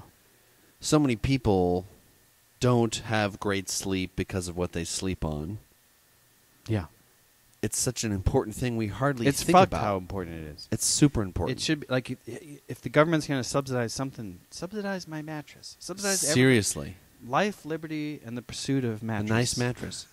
Of your nice mattress, because I think like a bigger body, like I might want a thing, but you might want memory foam, or maybe another smaller lady might want, Okay. a pillow top. It's like, I don't know, Different mattresses for different people. Yeah, or it's something like that's interesting that the government would supply a good mattress because it actually makes a lot of sense. It does 'cause make a lot of productivity sense. would improve across the board. You want Across the board. happy, healthy, aware, awake workers. Give a nice mattress. Throw 'em a Fuck- good mattress. Yeah, fuck making coffee like the new best drug where it's supposed to be great and everyone's happy. Give us a mattress. Give me a mattress. You know? All right. Yeah, I like this. And isn't memory foam a NASA thing? It is, Yeah, okay. and then it trickled down to us. So I guess that's government's kind of contributing to sleep. What they give to NASA is something like 0.02% of the budget, something like that. Yeah, that's unfortunate. But in the grand scheme of things, I mean, how important is going into space and getting scientific readings? I think Extremely. I think most people don't think that's important. Well, that's unfortunate.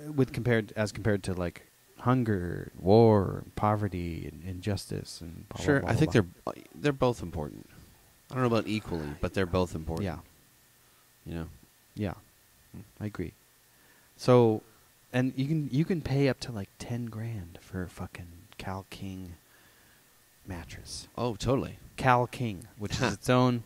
All right, give it to me. Because I have a king mattress. I don't have a Okay. Cal King because Cal Kings are Even bigger wider. than a king. They're wider. They're Yeah. not shorter. Since I'm tall, I just have a regular king. I forget what the official title is, but King. there was one year where I got a tax return right on time with a lot of a big work something. Okay, windfall. Yeah, I had all this cash all of a sudden as a flight attendant, and I'm gonna I was get me like, a I mattress. bought a couple things. One of the things I bought was a mattress. Good. I went into and I got a Tempur-Pedic, a memory foam mattress. I was like, you know what? I'm gonna fucking everyone likes this. I'm gonna Do check it this up. shit out. Yeah. So we brought it home, put it in, slept on it. Me and my partner at the time were like, How did he like it? she didn't. She was like, it's way Didn't too like it? hot. She was like, it's way too hot. I'm like melting because the heat from it's pushing in on us.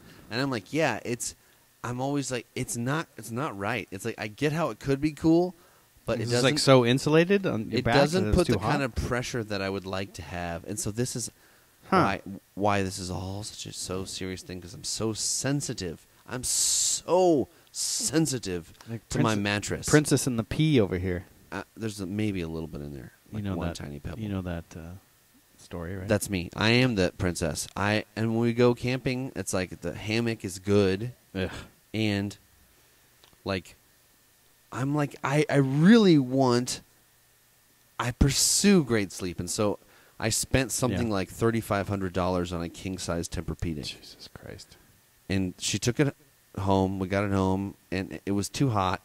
And it was like it just like wasn't worth that much money. Why We're was like, it it's- hot? I don't understand. Because we didn't get the cool version. The cool version supposedly is cool to the touch because a lot of people were like, it's too fucking hot. Huh. Just a different... Because it sinks you in and is insulating you very well on many surface areas more Oh, I than see. normal, I than see. a regular I see. mattress. I see. So Weird. And the Cal King, that's originated in Well, it's a California, right? It did. Yeah. Yeah. Because it was you need even something- wider You than need a something standard even one. bigger than the standard Right. King that the rest of the country's been fine with for forever. But I didn't go with that trend. I went with the East Coast King because it's better. I'm surprised there's not like an L.A. King. Yeah. Even bigger. Even more luxurious. It's like 9 feet wide. Andre the Giant himself has... Yeah. The thing is, as a big man, it's $3,500. nice. It was big, but It's it like didn't a work. car. You could get a So- car for that. So we called them, and I was like, "You can buy a decent car for that." I was like, "Hey, we're still under warranty, and it's not working out, man. We got to get something else in here." Like day one. It was like day 10. Okay. It's like day 10, and he was like, "Come on in, try some other ones out, see what you need to get, and we'll hook you up." I'm like, "All right." So go in there and we check it out, and we lay in a bunch of beds, and we finally figure out like this one actually feels like the most medium-ish. It was like nice pillow top, good spring action. It was like pretty good regular style bed, or spring with a pillow top sort of bed style king. And it was cheaper, so we got some cash back. It was only like $2,500 or something. only. Yeah. Should be like $50 Right. for a kick-ass government issued. There you go. Sleep-worthy bed. Yeah, that's what I want. More government in my bedroom. No, you don't. So we get this, we get in there, and then it's good. It's good. And then the mattress protector, which you have to maintain your warranty, which was another $120 on top, failed. And in hot nights, some of my moisture escaped and then colored the top of this mattress. Yeah. So today, Yeah. I was on the phone with the mattress company. And I've never been good at sleep, by the way. I suck at sleep. it's I don't have it's that a thing skill. to get better at. I don't have that skill. It's a thing. My brother has that skill where he can like lay down and then 30 seconds later he's just like, I just cannot fucking do that. No, I can't do that. I've never done that. Structure / mattress could make a Helps. difference. It helps. I was on the phone today Okay. with these people. I called the mattress company, which I was surprised because what was Sleep Train is now called. Sleep plane. No, I mean it might as well be. I forget. It's like Power Sleep or something. Reckless.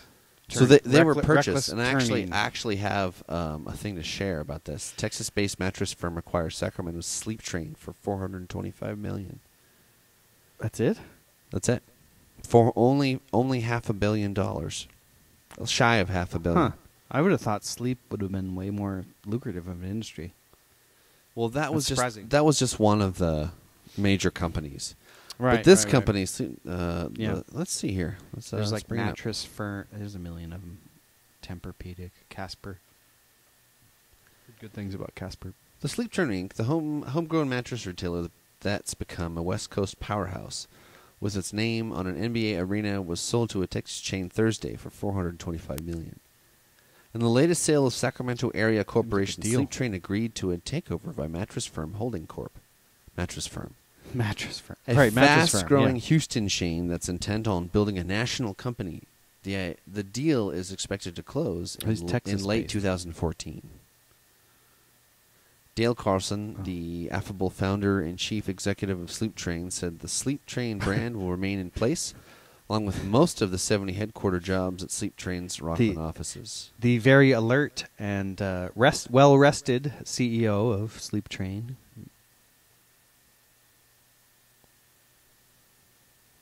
Still, the deal represents a disappearance of another Sacramento area corporate headquarters. Sure, West Communications, Accurate Quest, and Raging Wire data centers have all sold out to out-of-state companies in the past 2 years.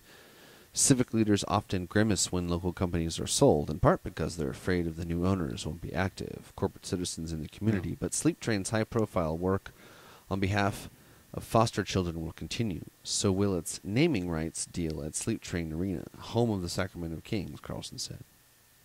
Sleep Train Arena.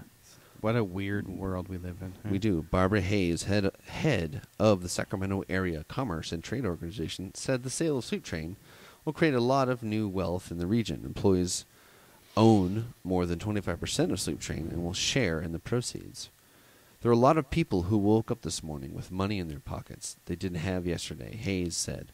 They'll invest locally. They'll either invest in local companies or start their own companies. Wait, what is he It'll referring have to? ripple effects across the region. Talking about the sale of... Oh, talking about the stockholders? Yeah. Yeah. Which is the employees own 25%. Yeah. It does sound like... The combined company will be the first deal. coast-to-coast, border-to-border specialty mattress company, he said. It was an opportunity I couldn't pass up. Sleep Train operates 312 stores in 6 states, according to Furniture Today magazine. It generated a revenue of $471 million last year. Mattress Firm consists of 1,500 company-owned and franchise stores in 36 states. The publicly owned company earned $52.9 million in profit and $1.22 billion in sales last year. On that Thursday, it said that profits increased slightly in the second quarter to $14.3 million. I can't believe they got it. And sales grew 34% to $164.5 million. Per year. Mm-hmm. Okay, yeah, I guess they... it seems like a good deal. $500 million. You know, if you want to invest in things, right? You want to invest in stocks, you want to become an investor, invest in things that people will probably always need. Mattresses, right? Air, light. Shoes, clothes, maybe electricity, maybe like oil, not so much, but electricity for sure. And yeah, where's the mattress stock market. Like, It's here. yeah, They're making all this it's money. here. It's really important. The Sleep Train acquisition. So they is the third. basically they and- bought them off for three years worth of profits. Something like that. No, well, they paid 4 years. Sorry. Yeah, or 4 or 5. It's cool. I like this topic. The Sleep Train acquisition is the third and by far the largest takeover the Houston company has engineered since mid-August. It also spent a combined $66 million to buy chains in Pennsylvania, mattress. Illinois, and Florida. Steve Stenger, chief executive of mattress firm, said the acquisition are part of his goal to build a very strong and dominant national chain. A mattress monopoly. You look across the country, and there's a national office store, a national pet store, he said. There's no national mattress company. This industry is highly fragmented. Very true.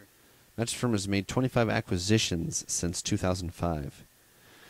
He said most of the stores now operate under the Mattress Firm brand, but Stagner said he's unlikely to tinker with the Sleep Train brand. They've built a fantastic brand equity, particularly in Sacramento, he said. When it comes to like creature necessities, I always go back to evolution and like Neanderthals, like living in the cave, right? How different are we now as Homo sapiens erectus than we were then in terms of our basic needs? Like fucking hasn't really changed in 500, 600,000 years. Mm-hmm. And so I'm questioning, do we even need do we need softer mattresses, or do we just need like a thing of pine needles? What's better? What is actually the best thing for humans? Right. What do you think the best way to sleep is for humans? Like It's almost you're- like... maybe like you're tired, you had some food that made you sleepy, and everything is like right with the world. So those are sort of the physical, mental components of the sleeper himself. What is the best sleeping surface? Do we even know that yet? I feel like we're still trying to figure that shit out. What if you had a hammock over a nice mattress? That the hammock was partially holding your weight up, and you had a toucher. toucher. What if we had a toucher? No, man. But the toucher was on a nice mattress, so that the hammock was spreading across some of the weight, and the mattress was holding some of the weight. And you had this combo between hammock and mattress. So it's like you had even more points of relaxation. Or maybe it would be like something like that. I don't know. What do you think? Well, What's the best imagination mattress you can think I of don't know. ever? Well, like a caveman, for lack of a better word. That's How would mean. how would a caveman sleep? Like there must have been nights when our ancestors, Neanderthals, Thank you, slept Neanderthals. well. And how do you think they slept when they slept well? Was it how much of it was physical? How much of it was like mental? I think probably something to elevate your head. I think that probably evolved. Something to elevate your head, tiny bit above your heart, and something soft and dry. And somehow at a temperature that was okay-ish. Uh-huh. Like either Right. there was a fire or a blanket of some type, some animal skin or something. What if you But- had animal skins Yeah. and you laid on those? Maybe that's the There you starting go. point, There you go. Maybe Maybe you they- had a bear that was dead, Uh-huh. and you skinned the whole thing in one piece, but then you put a bunch of like See, hay under it, dude, that's exactly right. and then you had like a bit of animal furs. you had animal fur on top and a fur underneath. You never washed those because you could never think of that. It just wouldn't happen. No, you didn't even think So of it. you were like farting, Maybe you, and like- squirts of pee, and like just never. Yeah, and then maybe you wandered into the pond or the river with it on, and then you also laid on it. Dang it! then you're like, oh, it's wet. And then you realize, oh, things that are wet eventually become dry in certain circumstances. Right. So, Yeah, so I think it was I'm just- so grateful that they did that. The mattress is still basically the same thing: a dry, soft, but not too soft Yeah, pad yeah. We spent a third of our life at on it. a reasonable temperature. We couldn't have these brains if we didn't sleep the way we did to repair all of this It's stuff. fucked. A third of our lives. The only way we could have gotten to be this technologically and socially advanced is to have had that much sleep where we could repair everything and also dream and all that. So it's like big deal. And when you think about how long humans have been around, so let's say there was only one human who's been around as long as humans have been around. So a third of his life would have been spent asleep. So I'm not sure how 500,000 is our Is oldest that the estimate? It's Okay. our current data. So if one guy was alive for 500,000 years, a third of his life, what was that, 1.7 or something? 170,000.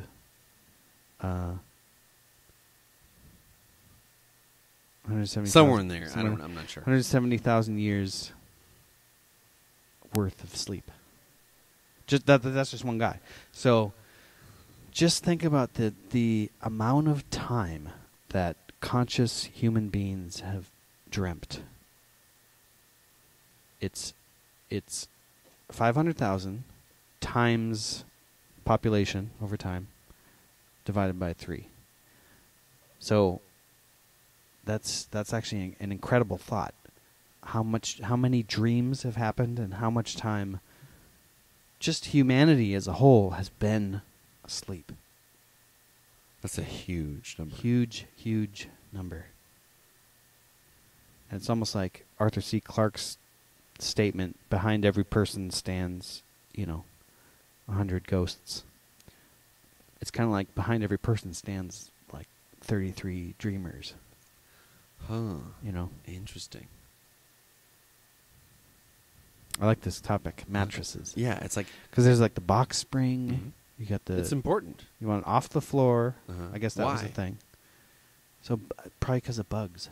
It's like it gives you a bit of storage. It's also nice mentally. People have noticed in a feng shui way to be off the floor. And then it's also like... You're always trying to distance yourself from the floor and from shit. And right. You're the trying reality to of be death, safe. really. Yeah. Well, yeah, because you're fucking sleeping. Yeah. When you fall asleep, you're signing to because death. the ground you're of letting go. The ground means shit, piss, death, Animals. just Competition. raw life, raw Yeah. nature. So you want your bed to be a little bit above that, on a little pedestal that's a box, and then that's where you put the comfy thing, and then you have these 2 other comfy things that you put your head on, and then you cover yourself in a cover.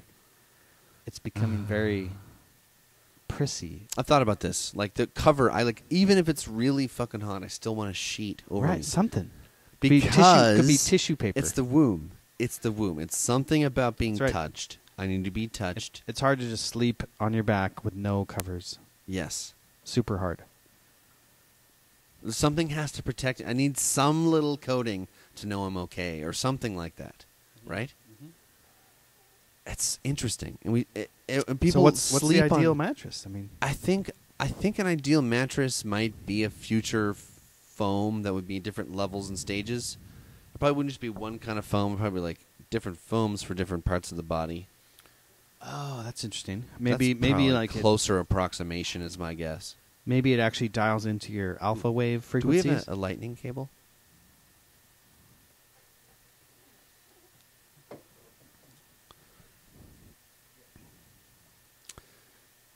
Cool. We're about to lose power on the main computer.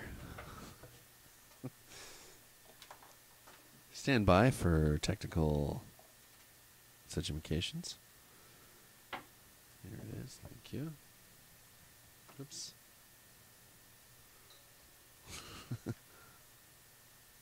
It's hot. Wherever, we're in. I have a thing. Yeah, I can take it. Even without the wall. Let's go on the computer. All right. You can go to that house. Get more juice. Computer only runs 1 amp, I think. Hey, are we plugged back in here? Yes, we're good. Okay. Thank you. What if the mattress monitored your alpha waves, brain waves. Oh. So it actually changed its consistency based on what stage of sleep you're in. This exists. I think this is a real thing. I think. Okay. Like Japan. I mean, the military. They're okay. doing. I think they're doing Interesting. that. Interesting. Or like they would change Because pressure you want points. them and they would to have, maximize like, sleep. Yeah. You want the soldiers to You gotta fall get asleep, it. Totally. maximum benefits from the sleep, and then be totally ready to go right when they wake up. So That's what you would want, right? Some of that exists, I think, where they would change pressure points based on different levels of what was happening in the brain. I think that's in the future. I think we'll eventually get to like a nano version of that, where it's like your Right. mattress totally adapts to like where you would toss, it would adjust instead, Right. Right. and then where you would feedback turn, system. where it would feel you about to turn, it would turn for you. Okay. You Like know. the iPhone of sleep. It'd be like It would be something the that everyone has. 3D evolution of sleep. Something that everyone has. Like everyone has this, Mm. and if they don't have it, they feel very disarmed and weird because they don't have this thing, and it's just like a blot, like a pillow. But then when you go to sleep, you put it underneath you, and it changes textures and consistencies and temperature. It might even do a light massage. If it Yeah. noticed a tension point, Very it would, slight vibration or something. Ooh, I like. Okay, Maybe okay, it I see makes noises too. You lay in it, and what it does is it does your night massage. So after your hard day of work, because you work hard, what you do is you lay in it, and then it around your whole legs and body, it like massages exactly what your brain, the pressure, because it's measuring how hard it would squeeze and stuff, and it massages your whole body. Yeah.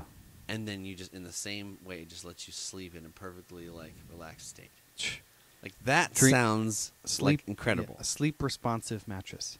That massages you. And then if you want like the deluxe version is like dream responsive. It actually monitors your brain waves and can make subtle differences in its texture and consistency and temperature and audible projection based on your brain waves, based on what state of sleep you're in.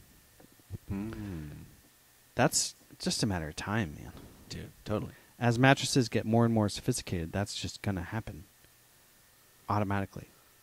And that's one of the cool things about capitalism. Someone will just do that. True. That is a And then byproduct. Whether or not the first person that does it right is a different thing. It's usually not the first person that gets it right. Second or third. Yeah. Unless you full on just invent something like Thomas Edison. If you invented Thomas Edison, that would be pretty cool. You could. That'd be hard, though. Mattresses. High density foam. Bladder mattresses. Air mattresses. You know about those, right? I don't, the whole sleep number thing? Didn't you have a waterbed on your boat? No, Is that right? but when I was a kid, my parents had a waterbed. Okay. I had a waterbed for a short time as a child. I never got to sleep on it, I don't think. I think they... Did you like it? What size was it? I think it would matter with the size. Did I like it? Because if I could sleep on top of a 50-foot pool versus a 3-foot pool, I think it would matter. Yeah, it was like a twin size. It wasn't that big. Really? Did I like Twin it? size waterbed? It was for a few. Yeah, it was weird. Like, why the fuck? And I'm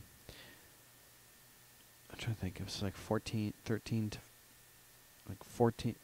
to 16, somewhere in there. 13 to 15. Huh. Couple years. Did I like it? It was weird. I had some of the worst ever nightmares on that bed. Yeah. What were the nightmares of? Like getting shot. Like where? Like in a parking lot or? Yeah, huge warehouse. Oh, Huge getting warehouse. shot in a Someone huge super warehouse. far away. Like, hey, what's going on? And then you actually feel the bullet enter your brain. Ooh. There was another one that was See, like movies sleep do paralysis. that. Sleep paralysis. That's what it would be called. I got sleep paralysis on the waterbed too. Oh. Yeah. You couldn't move. Couldn't move. Fully aware, wake up, you're like, oh fuck. And you really have no alternative but to fall asleep again. And when I fell asleep again, I just entered the nightmare right where I had left it. Super weird. The weirdest thing that's ever happened sleep-wise to me. On your waterbed. And it could be because of the waterbed. Huh. Just like the sinus thing in Southwest. the sleep paralysis and the waterbed, maybe they're related. Maybe it was just a coincidence. I don't know. Huh. But it definitely changes the way you. It changes your sleep and the way you dream when you're sleeping on water. I mean, you know that. Yeah. Yeah. Well, I lived on a boat for 3.5 years. Exactly. Yeah. Did you find that it changed? Oh, totally. Yeah. In what It way? was. It In was. what way? Because I was so fortunate to have a king size bed in the back of the bottom of a 60-foot yacht. It was the point of least motion because the bow would move the most in wind, and the stern was so wide. And you had and broad. all the engines and Yeah, all so the equipment. Well, engines were amidships, but there was a lot of equipment, transmissions, rudder, things in the back. Mm-hmm. And then the living room was in the back on top of that with all the couches and everything too. So I was at the bottom of this creek. So only of the hugest, like we needed to have like 40 knot winds before I would notice from the king size. Because it was just like Yeah, because at the very and back you were here, bottom. right here. Yeah. It was like, the boats, this is the front 60 feet back. I was just back here in this king size bed. Not only was it king size, but you could walk around the whole thing all the way Right. around.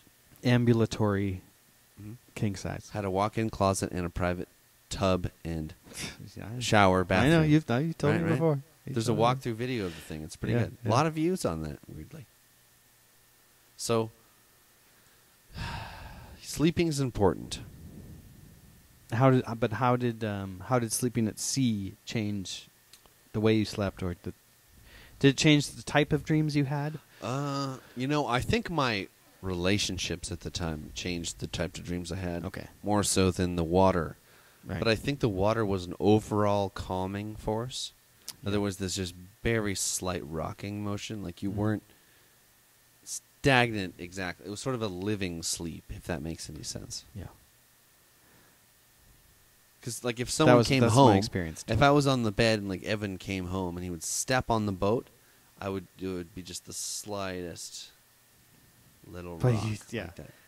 You knew when he stepped on the boat. Right. It's just an extension of your body. And then like when Colin would come back, The when water Colin was- amplified he all weighed vibra- 100 pounds less, and there was like you almost couldn't even tell. You almost couldn't even tell because the boat weighed so much. It was so much wood, Yeah. mahogany. I drove that thing in the ocean. It's funny because do you think we had, probably not, but do you think we had brains capable of dreaming when we still were in the ocean? I don't know. Like Because we were probably like dolphins, right, or something. Like dolphin people. maybe smart, kind of. I mean, don't dogs dream? Do you think they're dreaming, or do you think,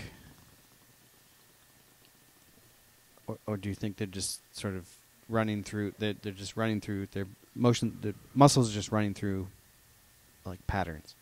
No. Or do you think there's actually a narrative in their brains? Oh, this is what I'm doing. I'm in a field running after a rabbit. I'm certain there's a narrative because the Seems that way. dreams change so much. Because they're like, they And seem sometimes to they actually go, be doing something. And sometimes they don't. The dreams have Right. different scapes. They're not the same all the time. Like sometimes Inferno will make he makes this demon noise. Like if you mess with him the wrong way, he has this like demon sound. It's like it's crazy. And Should get him in our band. Whoa. If you mess with his ball or something, you get too close. Yeah. So it depends, but you only do it to certain things. It's a scary sound, so that sounds intense. But But you're convinced that he actually does have dreams yeah, with it, They're with a sort of a structure like this. This is what's happening. I'm imagining myself chasing after something. I think we could film the process where it like starts out. Yeah.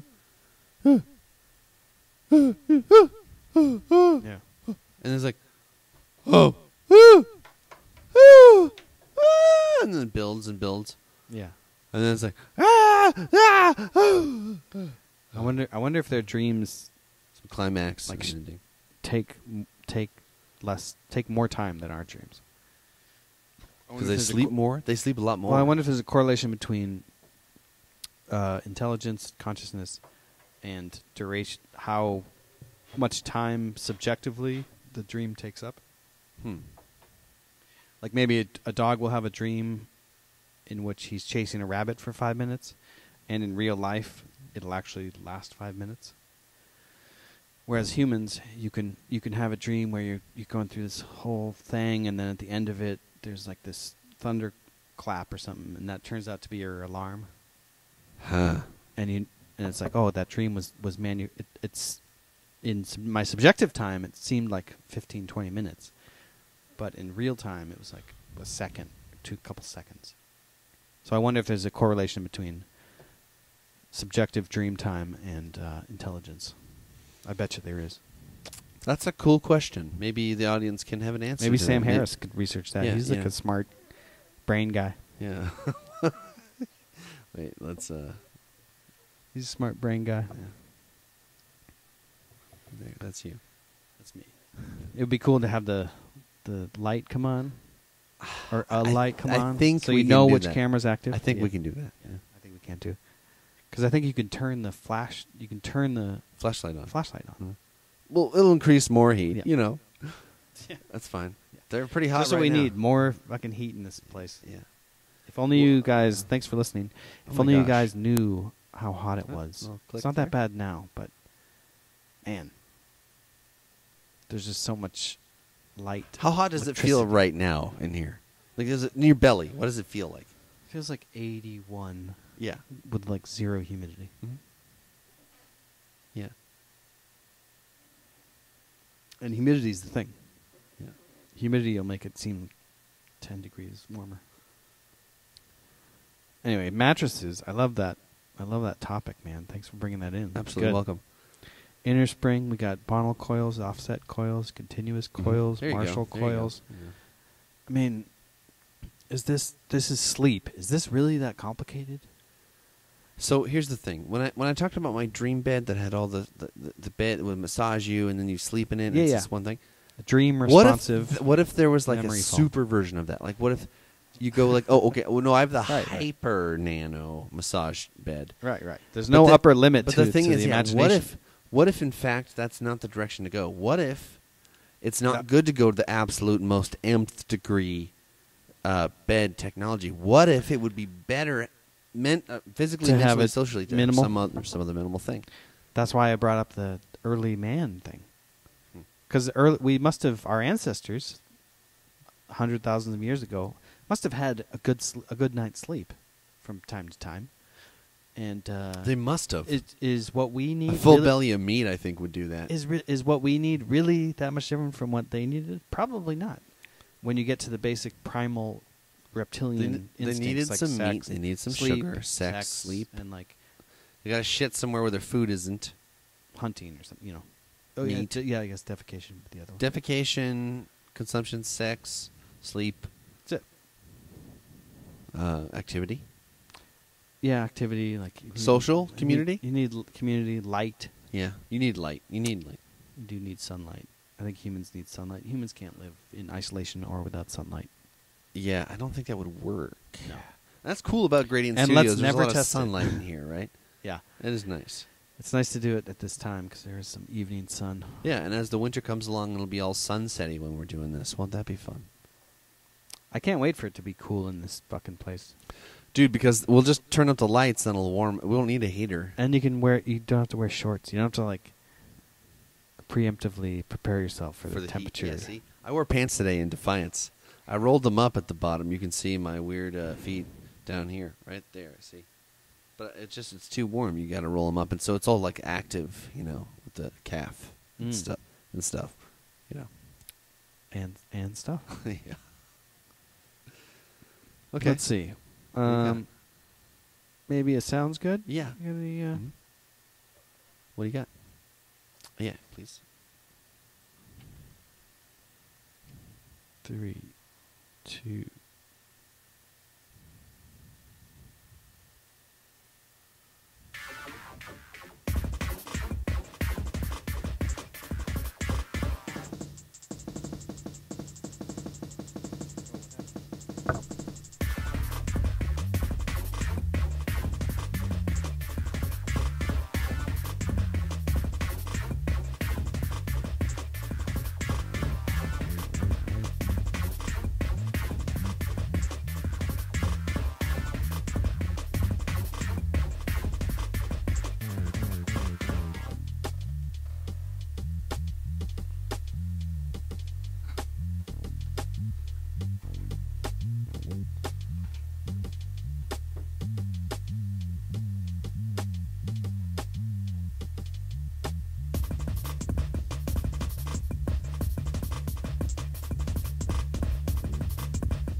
And we're back. That was Sounds Good. Sounds good. That was off my album Shader Pal from 2010. What's that track called? That was called Today. Ah. Yeah. Are you going to be putting lyrics on that? Is that what stage is that? That's fully done. That's done. That's It's just a sitting in the archives. It's a fucking That's the kick-ass status instrumental now. is what that is. Thank you. Dude, that was Thank just you. great. I love listening to that. That was awesome. Thanks, man. Thanks for sharing that. Pretty solid show. Yes. Fuck yeah. We talked about Almost- flight, and we yeah. talked about mattresses. We did. That's a cool combination of topics. Mm-hmm. Also had a little bit in there about perma-boogers and problematic buttons and Mhm. some check-ins at the beginning. Mhm. Yeah, cool. Thanks for listening. Thanks for hosting again, Drew, as Absolutely. always. Thanks for coming and driving Oh, out yeah. here.